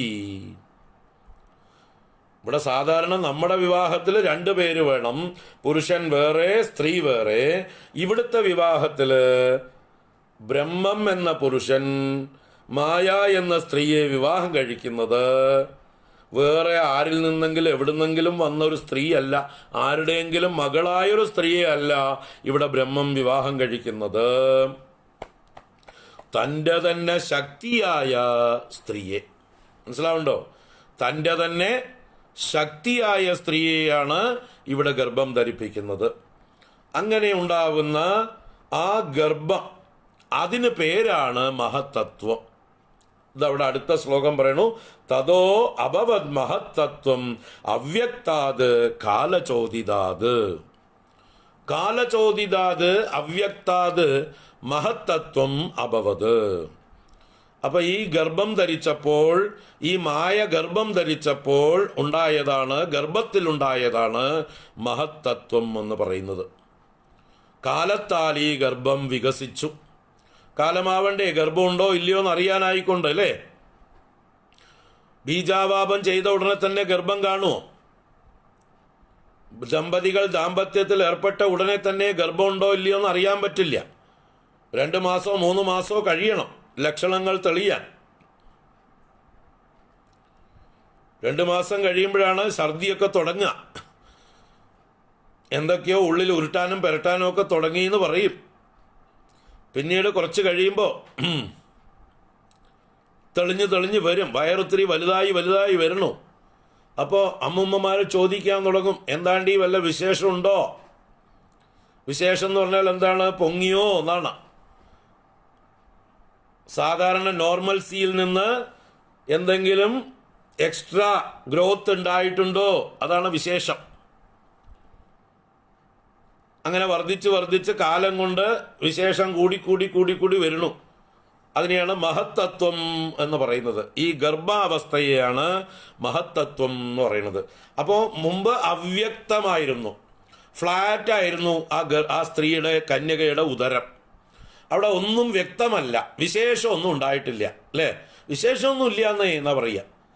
പിന്നെ വ്യക്തമാകുന്നു, ഗർഭമുണ്ട് എന്ന് വ്യക്തം, വിശേഷമുണ്ട്, ഗർഭമുണ്ട്, അപ്പൊ വ്യക്തമായി. അപ്പൊ അവ്യക്തം വ്യക്തമാകുന്നു, അൺമാനിഫെസ്റ്റ് മാനിഫെസ്റ്റ് ആവുന്നു. എന്തോ ഉണ്ടാവാൻ പോണു എന്നായി. എന്താണെന്ന് വ്യക്തമായിട്ടുണ്ടോ? എന്നാ അതിട്ടില്ലേനും. അതിപ്പോൾ പ്രസവിച്ചാലേ അറിയുള്ളൂ കുട്ടി ആൺകുട്ടിയാണോ പെൺകുട്ടിയാണോ മനുഷ്യക്കുട്ടിയാണോ, എത്ര എണ്ണം പ്രസവിക്കാൻ പോണ്ട് അല്ലേ? മനുഷ്യ സ്ത്രീയാണ് ഗർഭം ധരിച്ചിരിക്കണമെങ്കിൽ നമ്മൾ 1, 2 എന്നൊക്കെ പറയും. വേറെ വല്ല പന്നികളൊക്കെയാണ് ഗർഭം ധരിച്ചിരിക്കുന്നതെങ്കിലും അതിൻ്റെ വയറ് കണ്ടാൽ അറിയാ ഗർഭിണിയാണെന്ന്. എത്ര കുട്ടികളുണ്ടാവുമെന്ന് പറയാൻ പറ്റുമോ? പട്ടിയോ പൂച്ചയോ ആണെങ്കിൽ നമുക്ക് പറയാൻ പറ്റുമോ എത്ര കുട്ടികളുണ്ട് എന്ന്? നല്ല വലിയ വയറുണ്ട്. വയറ്റിനകത്ത് എത്ര കുട്ടികളുണ്ട്, അതിലെത്ര ആണുണ്ട്, എത്ര പെണ്ണുണ്ട്, ഇൻഡിവിജ്വലി നമുക്കറിയാൻ പറ്റില്ല, ടോട്ടലി അറിയാൻ പറ്റും. മനസ്സിലാവുണ്ടോ? ടോട്ടൽ അറിയാം. മൊത്തത്തിൽ എന്തോ ഉണ്ട് അവിടെ, അനക്കങ്ങളൊക്കെ ഉണ്ട് അവിടെ, സത്വഗുണമുണ്ട്, ചൈതന്യമുണ്ട്. പക്ഷേ ഇൻഡിവിജ്വൽ വ്യക്തമായിട്ടില്ല, ഇന്നതാണ് എന്ന് അറിയുന്നില്ല. അതിനാണ് ഇവിടെ കാലപ്രേരിതമായിട്ടുള്ള അവ്യക്തത്തിൽ നിന്ന്, അവ്യക്തം ഒന്നും മാനിഫെസ്റ്റ് അല്ലാത്ത അവസ്ഥയിൽ നിന്ന് മാനിഫെസ്റ്റ് ആകുന്ന ഒരവസ്ഥയാണ് മഹത്തത്വം. അതിന് പേര് പറഞ്ഞു വിജ്ഞാന ആത്മാ ആത്മദേഹസ്ഥം വിശ്വം വ്യഞ്ജൻ തമോനുദഃ. വിജ്ഞാനാത്മാ എന്ന് പറഞ്ഞു. ഈ മഹത്തത്വം വിജ്ഞാനാത്മാവാണ്. അത് തന്നെയാണ് ബുദ്ധിതത്വം എന്നും പറഞ്ഞത്. വിജ്ഞാനമാണ് അവിടെ പ്രധാനം. വിജ്ഞാനമാകുന്ന സ്വരൂപത്തോടു കൂടിയതും തമോനുദഃ എന്നും പറഞ്ഞു. ഇരുട്ടിനെ ഇല്ലാതെയാക്കുന്നതും ഇരുട്ടിനെ നശിപ്പിക്കുന്നതുമായിട്ടുള്ള ആ മഹത്തത്വം ആത്മദേഹസ്ഥം വിശ്വം വ്യഞ്ജൻ, തൻ്റെ ഉള്ളിലിരിക്കുന്നതായിട്ടുള്ള വിശ്വത്തെ വ്യഞ്ജിപ്പിക്കുന്നവനായി ഭവിച്ചു, വിശ്വത്തെ പ്രകാശിപ്പിക്കുന്നവനായിട്ട് ഭവിച്ചു എന്ന് പറഞ്ഞാൽ ഇവിടെ ഓരോന്നും വ്യക്തമായിട്ട് പ്രകാശിപ്പിക്കാൻ തുടങ്ങിയിട്ടില്ല. എങ്കിലും ഒരു മൊത്തത്തിലൊരു പ്രകാശം, മൊത്തത്തിൽ ഒന്ന് മാനിഫെസ്റ്റ് ആവാൻ തുടങ്ങി. ഗർഭത്തിലൊരു മാനിഫെസ്റ്റേഷൻ ഉണ്ട്. അൺമാനിഫെസ്റ്റ് ആയിരുന്ന ഉദരം ഗർഭാവസ്ഥയിലൊരു മാനിഫെസ്റ്റേഷൻ ഉണ്ട്. ഉണ്ണി ഉണ്ടായിട്ടുണ്ട് എന്ന് പ്രകടിപ്പിക്കാൻ തുടങ്ങി. ആ ഉണ്ണിയെ വ്യക്തമായിട്ടില്ല, ആൺകുട്ടിയാണോ പെൺകുട്ടിയാണോ, എല്ലാ അവയവങ്ങളും പൂർണ്ണമായിട്ടുള്ളതാണോ, കണ്ണ് കാണോ, കാത് കേൾക്കോ, സംസാരിക്കോ, കയ്യും കാലും ഒക്കെ വളർച്ചയുള്ളതാണോ, വൈകല്യങ്ങളുള്ളതാണോ, ആന്തരിക അവയവങ്ങളൊക്കെ ഉള്ളതാണോ, അത് ജനിച്ചു വന്ന് എല്ലാം നോക്കിക്കഴിയുമ്പോഴേ അറിയുള്ളൂ. സംസാരിക്കാനുള്ള പ്രായമെത്തുമ്പോഴേ സംസാരിക്കാനുള്ള കഴിവുണ്ടോ എന്ന് അറിയുള്ളൂ, അല്ലേ? അങ്ങനെ അത് വളർന്നു വരുമ്പോഴേ അറിയാൻ പറ്റുള്ളൂ അതിൻ്റെ ബാക്കിയുള്ള വിശേഷങ്ങളൊക്കെ. ഇപ്പം തൽക്കാലം ഉണ്ട്, ഇല്ല എന്ന് പറയാനോ പറ്റില്ല. അതാണ് ഗർഭാവസ്ഥ. അതുപോലെയാണ് മഹത്തത്വം. അതിന് ഉദാഹരണം പറഞ്ഞാൽ, മറ്റൊരു തലത്തിൽ പറഞ്ഞാൽ, നമ്മളിപ്പോൾ എന്താ പറയുക, പത്തായത്തിൽ അല്ലെങ്കിൽ നമ്മുടെ സ്റ്റോർ റൂമിൽ പല ധാന്യങ്ങളുമുണ്ട്. അരിയുണ്ട്, ഉഴുന്നുണ്ട്, ഉലുവയുണ്ട്, എല്ലാം ഉണ്ടായിരുന്നു. അതിനെ നമ്മൾ എന്ത് ചെയ്തു? അരച്ച് മാവാക്കി വെച്ചു. ആ മാവ് ആക്കി വെച്ചതോടുകൂടി തന്നെ വീട്ടിലുള്ളവർക്ക് സമാധാനമായി. ബാക്കിയുള്ളവരൊക്കെ വന്ന് അടുക്കളയിൽ വന്ന് നോക്കുമ്പോൾ, ഓ, അമ്മ മാവരച്ച് വെച്ചിട്ടുണ്ട് എന്ന് വൈകുന്നേരം അരച്ചു വെച്ചു. അപ്പം നാളെ എന്തായാലും പലഹാരമുണ്ട്. എന്ത് പലഹാരം എന്നുള്ളത് നാളെ അമ്മ ഉണ്ടാക്കുമ്പോഴേ അറിയാൻ പറ്റുള്ളൂ കേട്ടോ. ഇന്നിപ്പം മാവുണ്ട്. മാവ് കാണുമ്പോൾ അത് ഇഡ്ഡലിയാവാം, ദോശയാവാം, റോസ്റ്റാവാം, മസാല ദോശയാവാം, ഊത്തപ്പമാവാം. ഇനി എന്തൊക്കെ അമ്മമാർക്ക് ഉണ്ടാക്കാൻ അറിയോ ഈ ഇഡ്ഡലി മാവ് കൊണ്ട്, അതൊക്കെ ആവാം, അല്ലേ? അതൊന്നും ആയിട്ടില്ല. ഇപ്പോൾ മഹത്തത്വമായിട്ടിരിക്കുകയാണ്. ഇപ്പോൾ മാവ് എന്നിരിക്കുന്ന അവസ്ഥ മഹത്തത്വമാണ്. അതിൽ നിന്നിനി നാളെയാണ് ദോശ എന്ന അഹങ്കാരം, ഇഡ്ഡലി എന്ന അഹങ്കാരം, ഊത്തപ്പം എന്ന അഹങ്കാരം ഉണ്ടാവാൻ പോകുന്നത്. ഇപ്പോൾ ഏത് രൂപത്തിൽ? ഇപ്പോൾ എല്ലാം ഉൾക്കൊള്ളുന്ന മഹത്തത്വമായിട്ടിരിക്കുന്നു. ഗോതമ്പ് മാവ് ടിന്നിൽ നിന്ന് മാവെടുത്ത് അല്ലെങ്കിൽ ചാക്കിൽ നിന്ന് എടുത്ത് കുഴച്ച് ഉരുട്ടി വെച്ചു, നനച്ച് പാകത്തിനാക്കി നല്ലോണം ഇടിച്ച് ഇതാക്കിയിട്ട് കുറച്ച് ചപ്പാത്തിയോ ഭൂരിയോ ഒക്കെ ഉണ്ടാക്കാൻ പ്രായത്തിൽ ഉരുട്ടി വെച്ചു. ഉരുട്ടി വെച്ചപ്പോൾ എന്തായി? അത് മഹത്തത്വമായി. ഇനി ഇതിൽ നിന്ന് ഏതൊക്കെ ഷേപ്പിൽ എന്തൊക്കെ ഉണ്ടാക്കാൻ പോകണമെന്ന് ഉണ്ടാക്കി വരുമ്പോഴേ അറിയുള്ളൂ. അപ്പം അമ്മയുടെ മനസ്സിൽ തോന്നുന്നതാണ്, അല്ലെങ്കിൽ അത് ആരാ ഉണ്ടാക്കണമെന്ന് വെച്ചാൽ അവരുടെ അപ്പം തോന്നുന്നതാണ് അതിൻ്റെ അഹങ്കാരം, അതിൻ്റെ വ്യക്തിത്വം. ഇപ്പം അതിന് വ്യക്തിത്വമായിട്ടില്ല. ഇപ്പോൾ ഒരു സമഷ്ടി രൂപമാണത്. ഒരു ടോട്ടൽ മാവ് കുഴച്ച് വെച്ചിട്ടുണ്ട്. അത് പൂരിയാവാം, ചപ്പാത്തിയാവാം. അത് കുഴച്ച് ഉരുട്ടി വരുമ്പോൾ ഓസ്ട്രേലിയ ആവാം, നോർത്ത് അമേരിക്കയാവാം, ഇന്ത്യയാവാം, ചൈനയാവാം, അല്ലേ, ശ്രീലങ്കയാവാം. അതിൻ്റെ ഷേപ്പ് നമ്മൾ അങ്ങനെയൊക്കെ ഉണ്ടാക്കി കളിച്ചിട്ടുണ്ട് കുട്ടിക്കാലത്ത്. അമ്മ ചപ്പാത്തി ഉണ്ടാക്കാൻ പറയുമ്പോൾ നമ്മൾ തന്നെ കുഴക്കുകയും നമ്മൾ തന്നെ പരത്തുകയൊക്കെ ചെയ്യും. അപ്പോൾ പരത്തി വരുമ്പോൾ ഓരോ ഷേപ്പിൽ വരുമ്പോൾ നമ്മൾ അതിന് ഓരോ പേരിടും. ഇത് ഓസ്ട്രേലിയ, ഇത് അമേരിക്ക, ഇത് ഇന്ത്യ, അല്ലെങ്കിൽ വല്ല പശുക്കളുടെ രൂപം, അല്ലെങ്കിൽ വല്ല ജീവികളുടെ രൂപം, പൂമ്പാറ്റയായിട്ടും ഒക്കെ നമ്മൾ ഉണ്ടാക്കും. നമുക്ക് തന്നെ വേണമെങ്കിൽ അതിൻ്റെ ഷേപ്പിനനുസരിച്ച് കട്ടും ചെയ്തെടുക്കാം. ഇനി അല്ലെങ്കിലോ മൊത്തത്തിലൊരു പ്ലേറ്റ് വെക്കും നമ്മൾ, റൗണ്ടായിട്ട് എഡ്ജുള്ള പ്ലേറ്റ്, അത് വെച്ച് ഒരു കമുത്ത്, എന്നിട്ട് ചുറ്റുമുള്ളതിനെ മാറ്റിയെടുത്താൽ എല്ലാം ഒരേപോലെ റൗണ്ട്, ഒരേ അച്ചിൽ വാർത്തത്, അല്ലേ? അപ്പോൾ ഏത് രൂപം വേണമെങ്കിൽ അതിന് എടുക്കാം.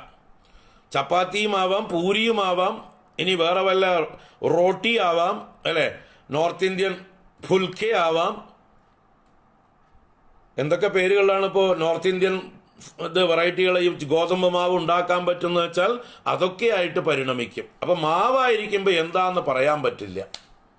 എന്താ അമ്മ ഉണ്ടാക്കാൻ പോണ, അല്ലെങ്കിൽ ആ കുക്ക്, ആ master, chapati master, parotta master, roti master, tandoori master, അയാൾ എന്താ ഉണ്ടാക്കാൻ പോണെന്ന് അറിയില്ല. അയാൾ എന്തോ ഉണ്ടാക്കാൻ റെഡിയാണ് ആള്. ആ ടിന്നിലുണ്ടായിരുന്ന മാവ് ഇപ്പോൾ ഈ കുഴച്ച് ഈ രൂപത്തിൽ വെച്ചിട്ടുണ്ട്. അധികം താമസിയാതെ എന്തെങ്കിലുമൊക്കെ ആയി മാറും, ഉറപ്പാണ്. കാരണം ഇതിങ്ങനെ വെച്ചോണ്ടിരുന്നാൽ കേട് വന്നു പോകും. അതുകൊണ്ട് അധികം താമസിയാതെ എന്തോ ആയി മാറും. അപ്പം എന്തായി, ഈ ടോട്ടലിനെ ക്രിയേറ്റ് ചെയ്യുവാനുള്ള, അല്ല, ഈ ഇൻഡിവിജ്വൽസിനെ ക്രിയേറ്റ് ചെയ്യുവാനുള്ള ടോട്ടൽ രൂപമായി. അതാണ് മഹത്തത്വം. ഇനി അതിനെ നമുക്ക് വേറൊരു രീതിയിൽ ചിന്തിക്കാം. രാത്രി ഉറങ്ങിക്കിടക്കുമ്പോൾ നമ്മൾക്ക് ബോധമില്ല, ഉണ്ടോ? ഉറക്കത്തിൽ നമുക്ക് ബോധമില്ല. നമ്മൾ തലേ ദിവസം രാത്രി കിടക്കുമ്പോൾ എന്തെങ്കിലുമൊക്കെ രാവിലേക്ക് പ്ലാൻ ചെയ്തുകൊണ്ട് കിടന്നാൽ നാളെ രാവിലെ 4 മണിക്ക് എഴുന്നേൽക്കണം, എന്നിട്ട് വേഗം കുളിച്ച് ഗുരുവായൂരിലേക്ക് ഉള്ള വണ്ടി പിടിക്കണം, അല്ലെങ്കിൽ കാറിലാണെങ്കിൽ കാറിൽ, അല്ലെങ്കിൽ ഏത് രീതിയിലാണെന്ന് വെച്ചാൽ അങ്ങനെ പോകണം എന്ന് പറഞ്ഞ് തീരുമാനിച്ച് രാത്രി നമ്മൾ കിടക്കാൻ പോകുമ്പോൾ സങ്കല്പിച്ച് കിടന്നാൽ രാവിലെ നമ്മൾ 4 മണിക്ക് മുമ്പേ ഉണരും. കാരണം നമ്മുടെ ഉള്ളിലൊരു ക്ലോക്കുണ്ട്. ആ ക്ലോക്കിനെ നമ്മൾ അലാം വെച്ചിട്ടാണ് കിടക്കുന്നത്. പുറത്തൊരു അലാമൊന്നും ആവശ്യമില്ല, അല്ലേ? നമുക്ക് എണീക്കണ്ടെന്നുണ്ടെങ്കിൽ പുറത്ത് അലാം വെച്ചിട്ടും കാര്യമില്ല. നമുക്ക് എൻഗേജ്മെൻ്റ് ഒന്നും ഇല്ല, ഒന്നും ചെയ്യാനില്ല എന്നുണ്ടെങ്കിൽ പുറത്ത് അലാം വെച്ചാലും നമ്മൾ കേൾക്കില്ല ചിലപ്പോൾ. അത് അതിൻ്റെ പാട്ടിലടിക്കും, നമ്മൾ സുഖമായിട്ട് ഉറങ്ങും. കാരണം നമ്മൾ നമ്മളോട് പറഞ്ഞിട്ടില്ല എന്താ എത്ര മണിക്ക് എണീക്കണം എന്ന്. ഞായറാഴ്ചയാണേ തോന്നുമ്പോൾ എണീക്കാം. അപ്പം എന്തായി, അലാം അതിൻ്റെ പാട്ടിലടിക്കും, അത് നമ്മൾ കേൾക്കില്ല. ചിലപ്പോൾ വേറെ ആരെങ്കിലും എണീച്ച് ഓഫ് ചെയ്യണം, വെച്ചാൽ നമ്മൾക്ക് ഓർമ്മയുണ്ടാവില്ല. കാരണം നമുക്കൊരു നമ്മൾ ഉദ്ദേശിച്ച് ചെയ്തതല്ല. എല്ലാ ദിവസവും ചെയ്യുന്ന പോലെ യാന്ത്രികമായി ചെയ്തു വെച്ചു. അല്ലെങ്കിൽ നമ്മൾ മൊബൈലിലൊക്കെ സെറ്റ് ചെയ്ത് വെച്ചിട്ടുണ്ട് അലാം, ദിവസവും അടിക്കുക ഒരുപോലെ. ദിവസവും അടിക്കാനാണ് വെച്ചിട്ടുള്ളതെങ്കിൽ പിന്നെ നമുക്ക് ആവശ്യമില്ലെങ്കിൽ നമ്മൾ ഓഫ് ചെയ്യും, പിന്നെയും കിടക്കും, അല്ലേ? അപ്പം അതുപോലെ നമ്മുടെ ഉള്ളിൽ ഒരു അലാം വെച്ചിട്ടുണ്ട്. അതുപോലെ ഈ പ്രപഞ്ചത്തിൻ്റെ മൊത്തത്തിലുള്ളിലും അലാമുണ്ട്. അതാണ് ഈ പ്രളയം കഴിഞ്ഞ് സൃഷ്ടി ആരംഭിക്കുന്ന അലാം. അതാണ് കാലാക്യ ശക്തി എന്ന് പറഞ്ഞത്. ആ കാലം എന്ന ശക്തി ഉണർത്തുകയാണ് എല്ലാവരെയും. നിങ്ങളുടെ വാസനകൾ പ്രകടിപ്പിക്കുവാനുള്ള സമയമായി, എഴുന്നേൽക്കുവിൻ എന്ന് ഓരോ ജീവന്മാരെയും ഉണർത്തുന്നതായിട്ടുള്ള ആ ശക്തി, കാലശക്തി അവിടെ അലാം അടിക്കാൻ തുടങ്ങി. അങ്ങനെ നമ്മുടെ ഉള്ളിൽ നമ്മൾ സങ്കല്പിച്ച് എഴുന്നേൽക്കുന്നു, രാവിലെ ഉണരുന്നു. ഉണർന്ന ഉടനെ ആദ്യം നമ്മുടെ ഉള്ളിൽ കുറേ നേരത്തേക്ക് ഒരു ടോട്ടലായിട്ടുള്ളൊരു അവയർനെസ്സേ ഉണ്ടാവുള്ളൂ. കുറച്ച് നേരത്തേക്ക് നമ്മൾ ബോധവാന്മാരാണ്, ആ ബോധത്തോടു കൂടി ഇരിക്കും. പിന്നെ നമുക്ക് എത്ര ഇൻറ്റൻസാണ് നമ്മുടെ രാവിലത്തെ കമ്മിറ്റ്മെൻറ്റ്, അതിനനുസരിച്ച് നമ്മൾ ആ ഒരു കമ്മിറ്റ്മെൻ്റ് എടുത്ത് ധരിക്കുകയാണ്. ഏത് കമ്മിറ്റ്മെൻ്റാണോ ഉള്ളത് ആ ഒരു വേഷം നമ്മൾ ധരിക്കുന്നു, ആ അഹങ്കാരത്തെ നമ്മൾ സ്വീകരിക്കുന്നു. അതുവരയ്ക്ക് നമ്മൾ അഹങ്കാരരഹിതരാണ്. നമുക്ക് രാവിലെ നേരത്തെ ഒന്നും ചെയ്യാനില്ലെങ്കിൽ നമ്മൾ ഉണർന്നിരിക്കുന്നുണ്ട്, പക്ഷേ നമ്മളിലെ ഇൻഡിവിജ്വാലിറ്റി പ്രകടമാകുന്നില്ല. നമ്മൾ ആര്, നമ്മൾ എന്ത് ചെയ്യണം എന്നുള്ളതായിട്ടുള്ള ആ ഒരു ഐഡിയ നമുക്ക് വ്യക്തമാകുന്നില്ല. കാരണം നമ്മളൊന്നും സങ്കല്പിച്ചിട്ടില്ല. തലേ ദിവസം രാവിലെ എവിടേക്കെങ്കിലും പോകണം, എന്തെങ്കിലും ചെയ്യണം എന്നുള്ളതായിട്ടുള്ള നിശ്ചയമില്ല നമുക്ക്. അപ്പോൾ അങ്ങനെ നിശ്ചയവും സങ്കല്പമൊന്നും ഇല്ലെങ്കിൽ നമ്മുടെ ഈ ബോധം, ഈ അവെയർനെസ് കുറേ നേരത്തേക്ക് നീണ്ടു നിൽക്കും. എന്താണ് ചെയ്യണത് എന്നറിയാതെ, എന്ത് ചെയ്യണം, എവിടേക്ക് പോകണം, എന്താണ് ആദ്യം ചെയ്യേണ്ടത്, എഴുന്നേറ്റ് കുളിക്കണമോ അതോ കുളി വൈകുന്നേരം മതിയോ, അല്ലെങ്കിൽ ഉച്ചയ്ക്ക് കുളിക്കണോ, അല്ലേ? നമ്മളെ അമ്മമാർ അങ്ങനെയൊക്കെയാണല്ലോ. എവിടെയും പോകാനില്ലെങ്കിൽ രാവിലത്തെ പണികളൊക്കെ കഴിഞ്ഞ് എല്ലാവരെയും പറഞ്ഞേക്കാനുള്ളവരെയൊക്കെ പറഞ്ഞേച്ച് സമാധാനമായിട്ട് കുളിക്കാം, ഒന്ന് മേക്കഴുകാം ഇപ്പോ, അല്ലെങ്കിൽ കാലും മുഖവും കഴുകാം, എന്നിട്ട് ബാക്കി പണികളൊക്കെ നോക്കാം എന്നൊക്കെ കരുതുന്നവരുണ്ട്. അപ്പോൾ എന്താണ്, നമ്മുടെ സങ്കല്പത്തിനനുസരിച്ചാണ് നമ്മുടെ വേഷം, നമ്മുടെ അഭിമാനം, നമ്മുടെ അഹങ്കാരം. നമ്മളൊന്നും കൽപ്പിക്കാത്ത അവസ്ഥയ്ക്ക് മഹത്തത്വം എന്ന് പറയാം. കൽപ്പിച്ച് നമ്മൾ വേഷം കെട്ടുമ്പോൾ അഹങ്കാരമായി. എന്ന് വെച്ചാൽ നമ്മൾ രാവിലെ നേരത്തെ എഴുന്നേറ്റ് മക്കൾക്ക് പരീക്ഷയാണ്, അവരെ വേഗം പഠിക്കാൻ എണീപ്പിക്കണം എന്ന് വിചാരിച്ച് തലേദിവസം കിടന്നാൽ രാവിലെ നമ്മളിലെ അമ്മ ആദ്യം ഉണരും. എന്ന് വെച്ചാൽ അമ്മ എന്ന അഭിമാനം ആദ്യം പൊങ്ങി വരും. ആ അമ്മ ഉണർന്ന ഉടനെ മക്കളെ വിളിക്കാൻ തുടങ്ങും. മക്കളെ, ഇന്ന് പരീക്ഷയല്ലേ, ഇന്ന് നീറ്റല്ലേ, പോകണ്ടേ, വേഗം എഴുന്നേറ്റ് കുറച്ചു നേരം ആ പുസ്തകമൊക്കെ ഒന്ന് നോക്കൂ, എന്നിട്ട് തയ്യാറാവൂ, കുളിക്കൂ, ദൂരെയുള്ള കോളേജുകളിലേക്കോ സ്കൂളുകളിലേക്കോ പോകണം പരീക്ഷ എഴുതാനായിട്ട്, അല്ലേ? എഞ്ചിനീയറിംഗ് ടെസ്റ്റാണ്, എൻട്രൻസ് ടെസ്റ്റാണ്, നടക്കൂ, എണീക്കൂ. അമ്മമാർ ഉണരുകയായി. അപ്പോൾ ആരാ ഉണരുന്നത്? അമ്മ എന്ന അഹങ്കാരം ഉണരുന്നു. നേരെ മറിച്ച് ഭർത്താവിന് എവിടെയെങ്കിലും ദൂരയാത്ര പോകാനാണ് ഉള്ളതെങ്കിലോ അതേ സ്ത്രീ തന്നെയായിരിക്കും ഉണർന്നു കഴിഞ്ഞാൽ ആദ്യം ഉണ്ടാകുന്ന അഭിമാനം ഭാര്യ എന്ന അഭിമാനമാവും. ഭർത്താവിനെ പറഞ്ഞയക്കാനുള്ള തിരക്ക്, ഭർത്താവിന് ബെഡ് കോഫി കൊണ്ട് കൊടുത്തു, ചുടുവെള്ളം വെച്ചു, എണീക്കൂന്ന്, പോകണ്ടേ നിങ്ങൾക്ക്, വണ്ടി പോവുമല്ലോ എന്ന് പറഞ്ഞ് പോവാനുള്ള തയ്യാറെടുപ്പുകൾ ഉണ്ടാക്കി കൊടുത്ത്, കുളിക്കാനുള്ള ഒരുക്കങ്ങൾ ചെയ്തു കൊടുത്ത്, ഭക്ഷണം വല്ലതും പാകം ചെയ്തു കൊടുക്കണമെങ്കിൽ ചെയ്തു കൊടുത്ത് റെഡിയാക്കുന്നു. അപ്പോൾ ആരാണ് അവിടെ ഉണരുന്നത്? ആദ്യം ഉണർന്നപ്പോൾ ടോട്ടലായിട്ടുള്ളൊരു സ്ത്രീ മാത്രമായിരുന്നു, സ്ത്രീയും പോലും ആയിരുന്നില്ല. അപ്പോൾ ഉണർന്നപ്പോൾ സ്ത്രീയോ പുരുഷനോ എന്നുള്ള ബോധം പോലും കുറച്ച് കഴിഞ്ഞിട്ടാണ് ഉണ്ടാവുക. അവിടെ സ്ത്രീ പുരുഷ ഭേദം പോലും ഇല്ല, ഒരു ബോധം മാത്രമാണ്. അവിടുന്നാണ് പിന്നെ സ്ത്രീ എന്ന വേഷം ധരിക്കുന്നത്. പിന്നീട് സ്ത്രീ ഭാര്യയാവുന്നു, മകളാവുന്നു, അമ്മയാകുന്നു, സഹോദരിയാകുന്നു. എന്താണോ ചെയ്യാനുള്ള കർത്തവ്യം താൻ പ്ലാൻ ചെയ്തത്, തൻ്റെ വാസന, ആ വാസനയ്ക്കനുസരിച്ചുള്ള അഹങ്കാരത്തെ സ്വീകരിക്കുന്നു, വേഷം കെട്ടുന്നു. ഇനി തനിക്ക് തന്നെ ക്ഷേത്രത്തിൽ പോകണമെന്ന് സങ്കല്പിച്ചിട്ടുണ്ടെങ്കിൽ ആ തന്നിലെ ഭക്ത എന്ന അഭിമാനം ഉണരുന്നു. ആ ഭക്ത അമ്പലത്തിലേക്ക് പോകുന്നു, അമ്പലത്തിലേക്ക് പോകാനുള്ള ഒരുക്കം ചെയ്യുന്നു. അപ്പോൾ അതൊരു അഭിമാനം. അപ്പോൾ ഇങ്ങനെ ഉണർന്നു കഴിയുമ്പോൾ ആദ്യം കുറച്ചു നേരത്തേക്ക് ഒരു കോൺഷ്യസ്നസ് മാത്രമേ ഉള്ളൂ, ഒരു ബോധം മാത്രമേ ഉള്ളൂ. ആ ബോധത്തിൽ തന്നിലെ എല്ലാ വ്യക്തിത്വങ്ങളും അടങ്ങിയിട്ടുണ്ട്. അതിൽ നിന്ന് ചില വ്യക്തിത്വങ്ങളെ മാത്രം എടുത്തണിയുന്നതിനാണ് അഹങ്കാരം എന്ന് പറയുന്നത്. ചില വേഷങ്ങൾ എടുത്ത് അണിയുന്നു. ഏത് വേഷമാണ് ഇപ്പോൾ വേണ്ടത്, ഇപ്പോൾ പ്രാരബ്ധം എന്താണ് തന്നെ പ്രേരിപ്പിക്കുന്നത്, അപ്പോൾ ഇപ്പോഴത്തെ പ്രാരബ്ധത്തിനനുസരിച്ച് വേഷം കെട്ടുന്നു.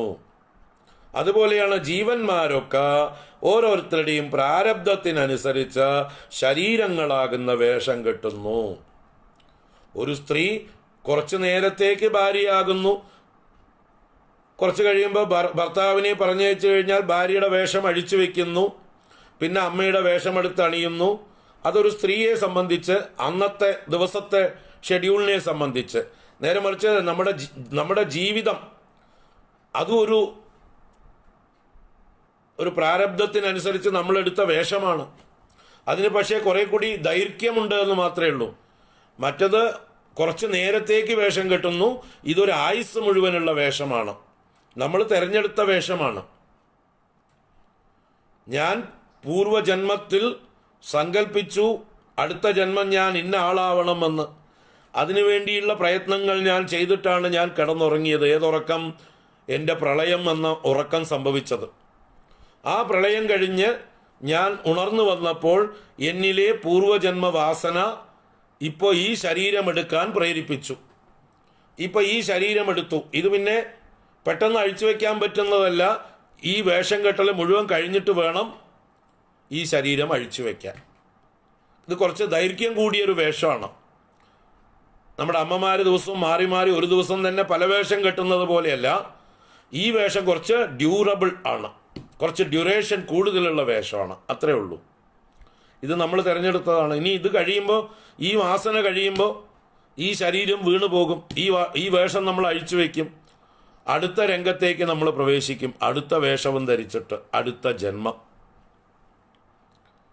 മനസ്സിലാവുണ്ടോ? അപ്പോൾ ഈ നമ്മുടെയൊക്കെ വാസനകൾ എല്ലാം കൂടി സഞ്ചയിച്ച് കിടക്കുന്നുണ്ട്. അതിൽ നിന്ന് അത് മൊത്തത്തിൽ ഉണർന്നു വരുന്നതിനെയാണ് മഹത്തത്വം എന്ന് പറയുന്നത്. എല്ലാം ഉണർന്നു വന്നതിൽ നമ്മൾ ചിലത് തിരഞ്ഞെടുക്കുന്നു. ആ തിരഞ്ഞെടുക്കുന്നതാണ് അഹന്തത്വം എന്ന്, അഹങ്കാരം എന്ന് പറയുന്നത്.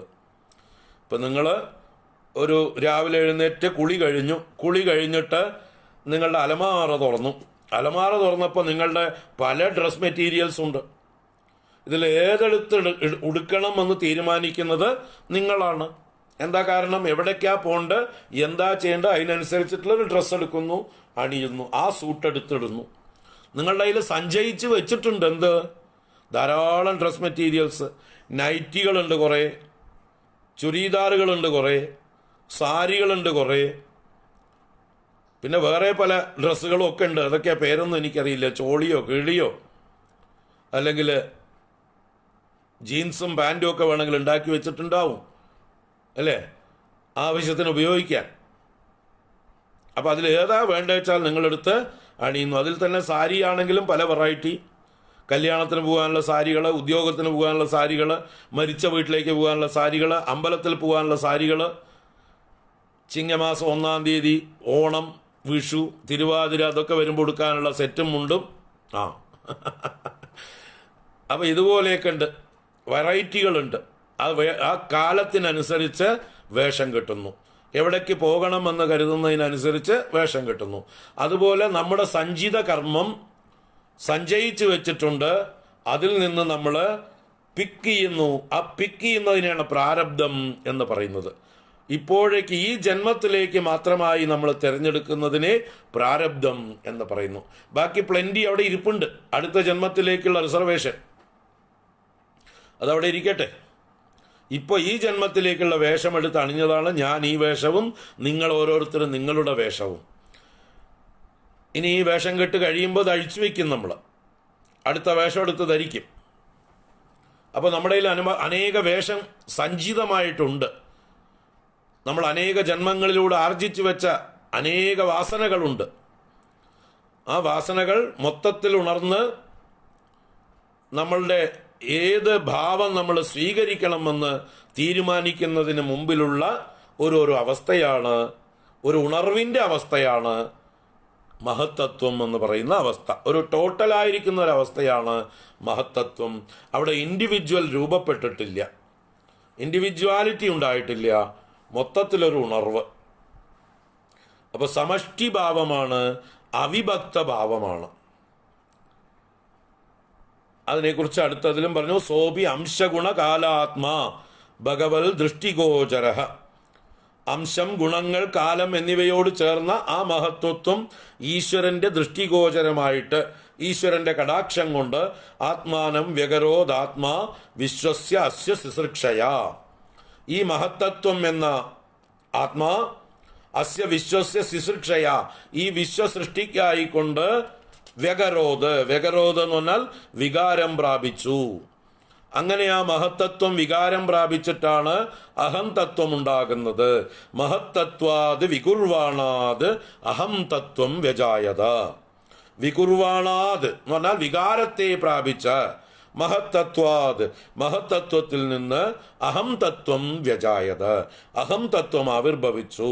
കാര്യകാരണ കർത്താത്മാ ഭൂതേന്ദ്രിയ മനോമയ. അഹംതത്വമാകുമ്പോഴേക്കും ഇതൊക്കെ കൂടുതൽ വ്യക്തമായി.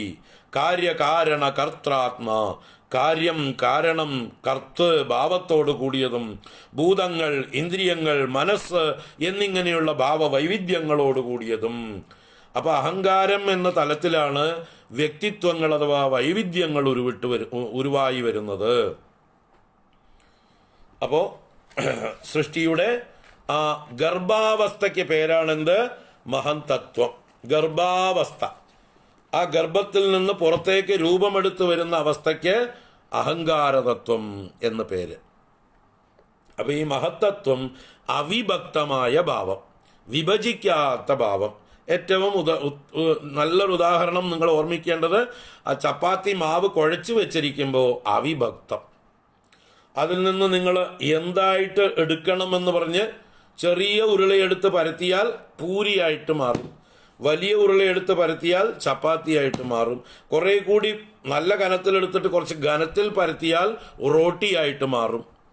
അപ്പം എന്താണ് ഉണ്ടാക്കേണ്ടത് അതിനനുസരിച്ചിട്ട് വേണം ഉരുളയെടുക്കാൻ, അതിന് പറിച്ചെടുക്കാൻ വേണ്ടേ. ചെറിയ പൂരി മതിയെങ്കിൽ ചെറിയൊരു നുള്ള മാവെടുത്ത് ഉരുട്ടി നിങ്ങൾ അതിനെ വേഗം പരത്തും, പൂരിയാക്കി.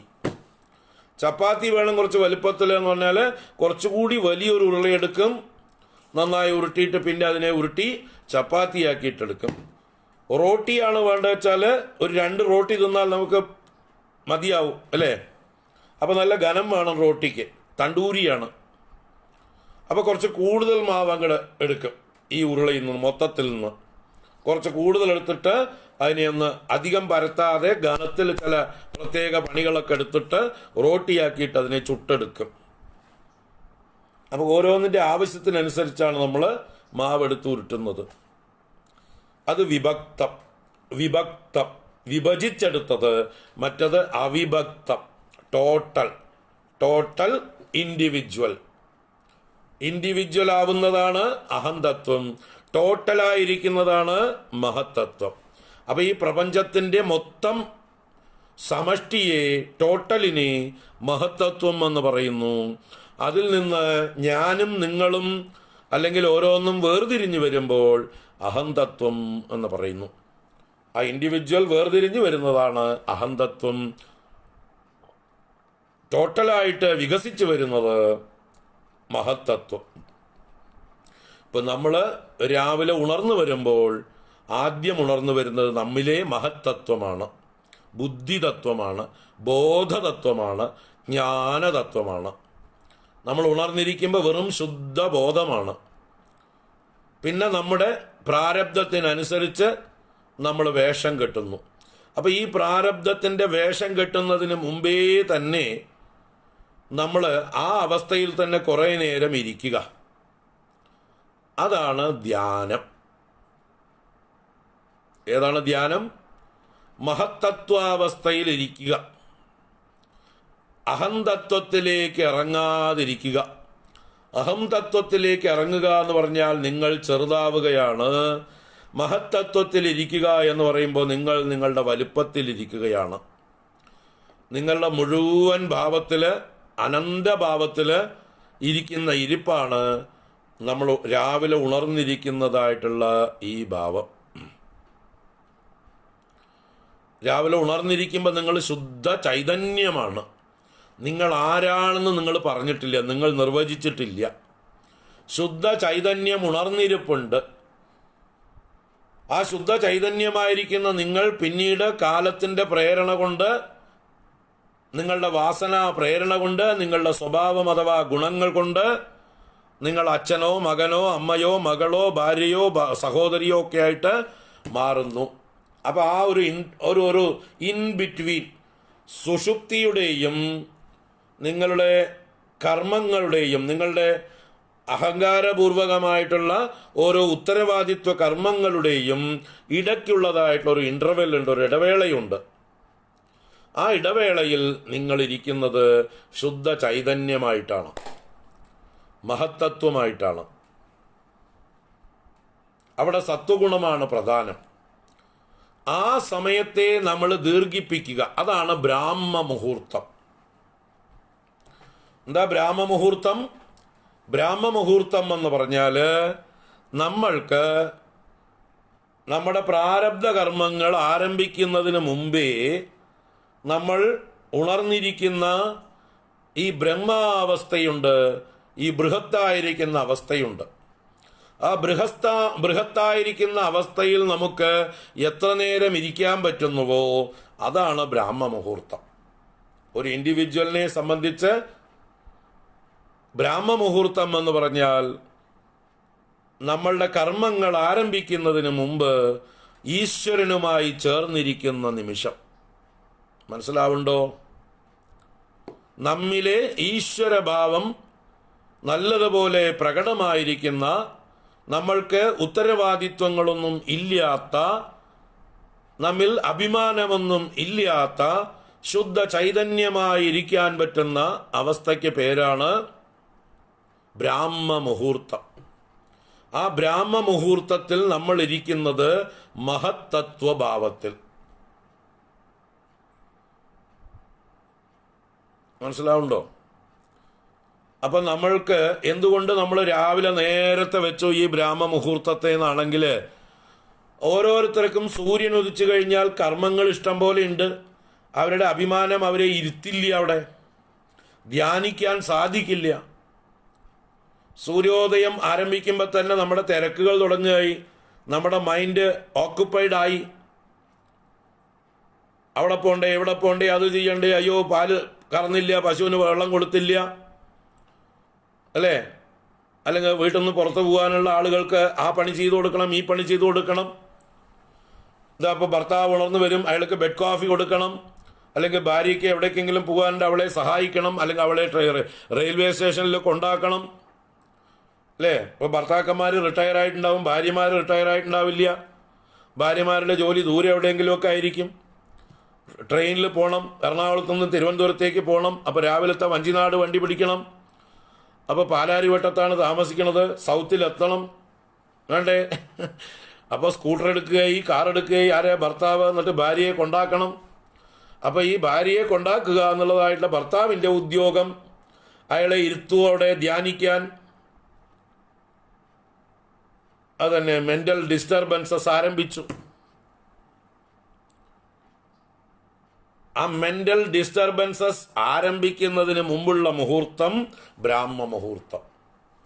അപ്പോൾ നിങ്ങൾക്ക് ഒറ്റയ്ക്ക് താമസിക്കുന്ന ഒരാളാണ്, ഒരു ഉത്തരവാദിത്വങ്ങളുമില്ല, ആരുമായിട്ടും ഒരു കടപ്പാടുമില്ല, ഒരു ബന്ധവുമില്ല, നിങ്ങൾക്കൊരു ഒന്നും ചെയ്യാനില്ല എങ്കിൽ എല്ലാ സമയവും നിങ്ങൾക്ക് ബ്രാഹ്മ മുഹൂർത്തമാണ്.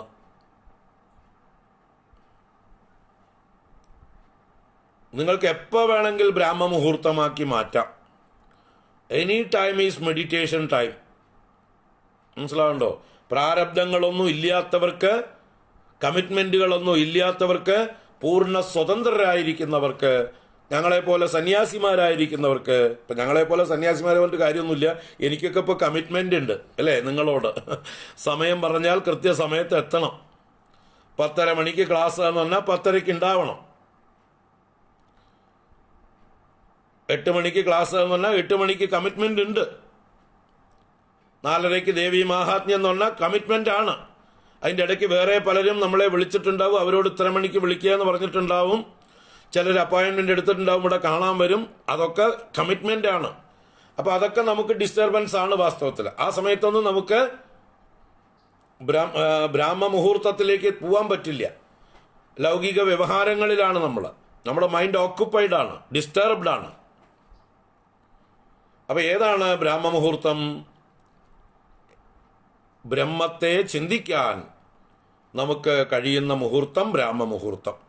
അപ്പോൾ സാധാരണ ഇൻ ജനറൽ എല്ലാവർക്കും സൂര്യോദയം കഴിഞ്ഞാൽ ഡിസ്റ്റർബൻസസ് ആരംഭിക്കുന്നത് കൊണ്ട് നിങ്ങൾ സൂര്യോദയത്തിന് മുമ്പേ തന്നെ നിങ്ങളുടെ ആ ഉണർന്നിരിക്കുന്ന അവസ്ഥയിൽ നിങ്ങൾ നിങ്ങളുടെ സ്വരൂപത്തെക്കുറിച്ച് ചിന്തിക്കുക. മനോബുദ്ധി അഹങ്കാര ചിത്താനി നാഹം നച ശ്രോത്ര ജിഹ്വേ നച ഗ്രഹണനേത്രേ നച വ്യോമഭൂമിർ ന തേജോ ന വായു ചിദാനന്ദ രൂപ ശിവോഹം ശിവോഹം. ഇങ്ങനെയാ അവനവൻ്റെ സ്വരൂപത്തെക്കുറിച്ച് ചിന്തിക്കുന്ന സമയമാണ് ബ്രാഹ്മമുഹൂർത്തം. ബ്രഹ്മചിന്തനത്തിന് പറ്റിയ മുഹൂർത്തം ബ്രാഹ്മമുഹൂർത്തം. ഡിസ്റ്റർബൻസസ് ഇല്ലാത്ത മുഹൂർത്തം ബ്രാഹ്മമുഹൂർത്തം. ആ മുഹൂർത്തത്തിൽ നമ്മൾ മഹത്തത്വമായിരിക്കുന്നു, സമഷ്ടിയായിരിക്കുന്നു. ഇൻഡിവിജ്വാലിറ്റി ഇല്ല അവിടെ. നമുക്ക് കർത്തവ്യബോധമുള്ളപ്പോൾ, ഡ്യൂട്ടീസ് ഉള്ളപ്പോൾ ഇൻഡിവിജ്വാലിറ്റി ഉണ്ട്. നിങ്ങൾക്ക് ഏതെങ്കിലും ഒരു കർത്തവ്യം നിങ്ങളെ വേട്ടയാടുന്നുണ്ടെങ്കിൽ, നിങ്ങളുടെ മനസ്സിൽ ഡിസ്റ്റർബൻസ് ഉണ്ടാക്കുന്നുണ്ടെങ്കിൽ, നിങ്ങൾ ഇൻഡിവിജ്വലായി എന്നർത്ഥം. You became that individual. You have identified yourself with that duties, that role. ആ റോളാണ് നമ്മുടെ ഈഗോ. ആ റോളാണ് നമ്മുടെ തൽക്കാല അഭിമാനം, അഹങ്കാരം. അത് അഹങ്കാരം, അഭിമാനം എന്നൊക്കെ പറയുന്നതിന്. അപ്പോൾ അഭിമാനം ഉണ്ടാവാത്ത അവസ്ഥ ശുദ്ധബോധാവസ്ഥ, മഹത്തത്വാവസ്ഥ. അപ്പോൾ എങ്ങനെയാണോ രാവിലെ ഉണരുമ്പോൾ നമ്മുടെ ഉള്ളിൽ വ്യക്തിത്വമില്ലാതെ ശുദ്ധബോധം മാത്രം പ്രകാശിക്കുന്നത്, അതുപോലെ ഈ പ്രപഞ്ചത്തിന് മൊത്തത്തിൽ സമഷ്ടിയിൽ അതിൻ്റെ പ്രഭാതത്തിൽ, ഈ പ്രപഞ്ചത്തിൻ്റെ ഉണർന്നു വരുന്ന വിരാട് പുരുഷന്റെ പ്രഭാതത്തിൽ, ഈ വിശ്വത്തെ വിരാട് പുരുഷൻ എന്ന് പറയുമ്പോൾ ആ വിരാട് പുരുഷന്റെ പ്രഭാതത്തിൽ ഒരു ടോട്ടലായിട്ടുള്ളൊരു ചൈതന്യ അവസ്ഥയുണ്ട്, ഒരു പ്രകാശിക്കുന്ന ഒരു അവസ്ഥയുണ്ട്. അവിടെ ഇൻഡിവിജ്വൽസ് രൂപപ്പെട്ടിട്ടില്ല, ഒരു ടോട്ടൽ പ്രകാശം. ആ പ്രകാശത്തിന്റെ പേരാണ് എന്ത്? മഹത്തത്വം. ഇപ്പൊ മഹത്തത്വം ഒരു സാമാന്യ ബോധം കിട്ടിയോ? അവിടെ നിർവികൽപ്പമാണ്. നിർവികൽപ്പം എന്നാൽ വികൽപ്പരഹിതം. ഞാൻ, നീ, അവൻ, പുരുഷൻ, സ്ത്രീ, യുവാവ്, ആട്, മാട്, പട്ടി, പൂച്ച, വൃക്ഷങ്ങൾ, സസ്യങ്ങൾ, പക്ഷികൾ, ഇങ്ങനെയുള്ള വികൽപ്പങ്ങളൊന്നും അവിടെ ഇല്ല. അവിടെ ആകെ ഉള്ളത് ഒരു ചൈതന്യം, ബോധം, ഒരു വല്ലാത്തൊരു കോൺഷ്യസ്നെസ്സിൻ്റെ ഒരു മഹത്തായിട്ടുള്ള ഒരു അവസ്ഥയാണ്, ഒരു പ്രകാശിതമായിട്ടുള്ളൊരവസ്ഥ. അതിൽ നിന്നാണ് പിന്നീട് പ്രാരബ്ധവശാൽ ഓരോരുത്തരുടെയും കർമ്മബന്ധങ്ങളെ കൊണ്ട് ഓരോരുത്തരും ഓരോ രൂപങ്ങളെ പ്രാപിക്കുന്നത്. അപ്പോൾ ആദ്യം എന്തുണ്ടാവുന്നു? ഈ സമഷ്ടിഭാവം അവിഭക്തം. അതാണ് തത്രാസൗ ത്രിഗുണാത്മകോപി. ഇവിടെ ത്രിഗുണാത്മകനാണെങ്കിലും ഈ ത്രിഗുണങ്ങൾ വികസിച്ചു വന്നിട്ടില്ല. മഹാൻ, ആ മഹത്തത്വം സത്വപ്രധാന സ്വയം. സത്വപ്രധാന, സത്വഗുണം വിജൃംഭിച്ചിട്ടുണ്ട്, ബോധം വികസിച്ചിട്ടുണ്ട്. മറ്റേ രാത്രിയിലെ ഉറക്കത്തിലെ പോലെ അൺകോൺഷ്യസ് അല്ല, കോൺഷ്യസ് ആണ്. But that consciousness is not identified with any limited entity, any role. ആ ഐഡന്റിറ്റികൾ വരുന്നതിന് മുമ്പുള്ള കോൺഷ്യസ് ആയിരിക്കുന്ന അവസ്ഥ സത്വപ്രധാന സ്വയം. അങ്ങനെയുള്ള അസ്മിൻ ജീവേ നിർവികൽപ്പം അഹം ഇതി ഉത്ബോധ നിഷ്പാദക. ഈ അസ്മിൻ ജീവനിൽ, ഈ ജീവനിൽ വികൽപ്പമില്ലാത്ത ഒരു ബോധം സ്വയം ഉളവാക്കുന്നു. ഉത്ബോധ നിഷ്പാദക. ഈ മഹത്തത്വം ഈ ജീവന്മാരിലൊക്കെ വ്യക്തിത്വം ഉണ്ടാവാതെ ഒരു സമഷ്ടിഭാവം. നമ്മുടെയൊക്കെ കുടുംബങ്ങളിൽ നമ്മളൊക്കെ കൊച്ചുകുട്ടികളായിരിക്കുമ്പോൾ നമ്മൾക്ക് ഒരു ഐക്യമുണ്ട് കുടുംബത്തിൽ, അല്ലേ? സഹോദരങ്ങളോടൊക്കെ സ്നേഹം, എല്ലാം നമ്മുടേത് എന്നുള്ളതായിട്ടുള്ള ഭാവമേ ഉള്ളൂ. എൻ്റേത് എന്നുള്ളതായിട്ടുള്ള ഭാവമില്ല. പിന്നെ നമ്മൾ വികസിച്ച് വരുംതോറും, വലുതായി വരുംതോറും നമ്മൾക്ക് ഇൻഡിവിജ്വാലിറ്റി കൂടുതൽ കൂടുതൽ വികസിച്ച് വരും. എൻ്റെ ഭാഗം അച്ഛനോടും അമ്മയോടും ഭാഗം മേടിച്ച് നമ്മൾ വേർതിരിച്ച് മതിലുകൾ കെട്ടി ഇതെൻ്റെ എന്ന് പറഞ്ഞ് നമ്മുടെ കുടുംബസ്വത്ത് നമ്മൾ ഭാഗം വെച്ച് പിരിയും. അപ്പൊ കുടുംബസ്വത്ത് ഒന്നായിരിക്കുമ്പോൾ മഹത്തത്വം, കുടുംബസ്വത്ത് ഭാഗം വെച്ച് പിരിയുമ്പോൾ അഹങ്കാരതത്വം. നമ്മൾ കൊച്ചുകുട്ടികളായിരിക്കുമ്പോൾ നിഷ്കളങ്കരായിരുന്നു. നമുക്ക് ഇതെൻ്റെ അതെൻ്റെ എന്ന് പറഞ്ഞിട്ട് സഹോദരങ്ങളോട് ഒരു മത്സരം ഉണ്ടായിരുന്നില്ല. വലുതായതോടുകൂടി ഏടത്തിയും അനിയത്തിയും തമ്മിൽ കണ്ടാൽ യുദ്ധമായി. എന്താ കാരണം? ഈ സ്വത്ത് തന്നെ, അതിലുള്ള മമത തന്നെ, അതിൽ മതില് കെട്ടി, വേലി കെട്ടി, നീ എൻ്റെതിലേക്ക് കയറ്റി, എൻ്റെ വഴി അടച്ചു കെട്ടി. എന്തൊക്കെ തർക്കങ്ങള് അല്ലേ? മൊത്തം മഹത്തത്വത്തെ അഹന്തത്വമായി വിഭജിക്കുന്നു. അപ്പൊ അതാണ് പിന്നെ ചക്രയസ്മിൻ സവികൽപബോധകം അഹം തത്വം മഹാൻ കൽവസൗ. പിന്നീട് ഈ മഹത്തത്വം ഈ ജീവന്മാരിൽ സവികൽപബോധം ഉണ്ടാക്കുന്നു, വികൽപ്പത്തോടുകൂടിയ ബോധത്തെ ജനിപ്പിക്കുന്നു, ഇൻഡിവിജ്വാലിറ്റിയെ, വേർതിരിവുകളെ, ഭേദബുദ്ധിയെ ജനിപ്പിക്കുന്നു. അങ്ങനെ ത്രിഗുണൈഹി സമ്പുഷ്ടം തമോതി ബഹുളം, ത്രിഗുണങ്ങൾ കൊണ്ട് പോഷിപ്പിക്കപ്പെട്ടതും തമോ ഗുണം വർദ്ധിച്ചതും. കാരണം ഇവിടെ അജ്ഞാനം വർദ്ധിക്കാൻ തുടങ്ങി, ഭേദബുദ്ധി വർദ്ധിക്കാൻ തുടങ്ങി, അപ്പൊ തമസ് വർദ്ധിച്ചു. തമോ ഗുണം വർദ്ധിച്ചത് ആയിട്ടുള്ള അഹങ്കാരമായി പരിണമിക്കുന്നു. അല്ലയോ ഭഗവാനെ, അങ്ങയുടെ പ്രേരണ കൊണ്ട്, വിഷ്ണോ ഭവൽ പ്രേരണാത്. ഇനി ഈ അഹങ്കാരത്തെ മൂന്നായി പിരിച്ചു പറയുന്നതാണ് സാത്വികം, രാജസം, താമസം എന്നിങ്ങനെ. അതിനെക്കുറിച്ചിട്ടുള്ള വ്യാഖ്യാനം അടുത്ത ശ്ലോകത്തിൽ തുടരുന്നു. ഇന്നിപ്പോൾ കിട്ടിയതിനെയൊക്കെ കൊണ്ട് നിങ്ങൾ കൊണ്ടുപോയിട്ടൊന്ന് തല പുണ്ണാക്കിൻ, എന്നിട്ടൊന്ന് കുടഞ്ഞ് വിമർശിച്ച് വ്യക്തമാക്കിയിട്ട് വരൂ നാളെ. ബാക്കി നമുക്ക് നാളെ തുടരാം. ഇന്നിപ്പോൾ കുറേ ഐഡിയ കിട്ടിയിട്ടുണ്ട്. അതെല്ലാം കൂടി ഒന്ന് കൂട്ടിക്കുഴച്ച് ഒന്ന് പാകപ്പെടുത്തി വേർതിരിച്ചെടുത്ത് വ്യക്തതയുണ്ടാക്കി കൊണ്ടുവരിക, ഒന്ന് മനനം ചെയ്തിട്ട് വരിക.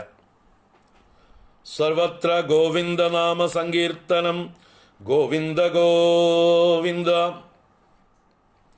ഓം കായേന വാചാ മനസേന്ദ്രിയൈർവാ ബുദ്ധ്യാത്മനാ വാ പ്രകൃതേ സ്വഭാവാത് കരോമി യദ്യത് സകലം പരസ്മൈ നാരായണായേതി സമർപ്പയാമി.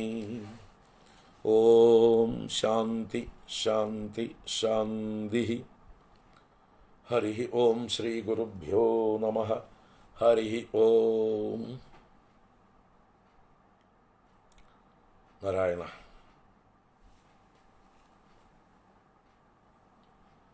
എല്ലാവർക്കും ശുഭദിനം. വൈകിട്ട് കാണാം. വൈകിട്ട് 4:30 ദേവി മാഹാത്മ്യത്തിൽ കാണാം.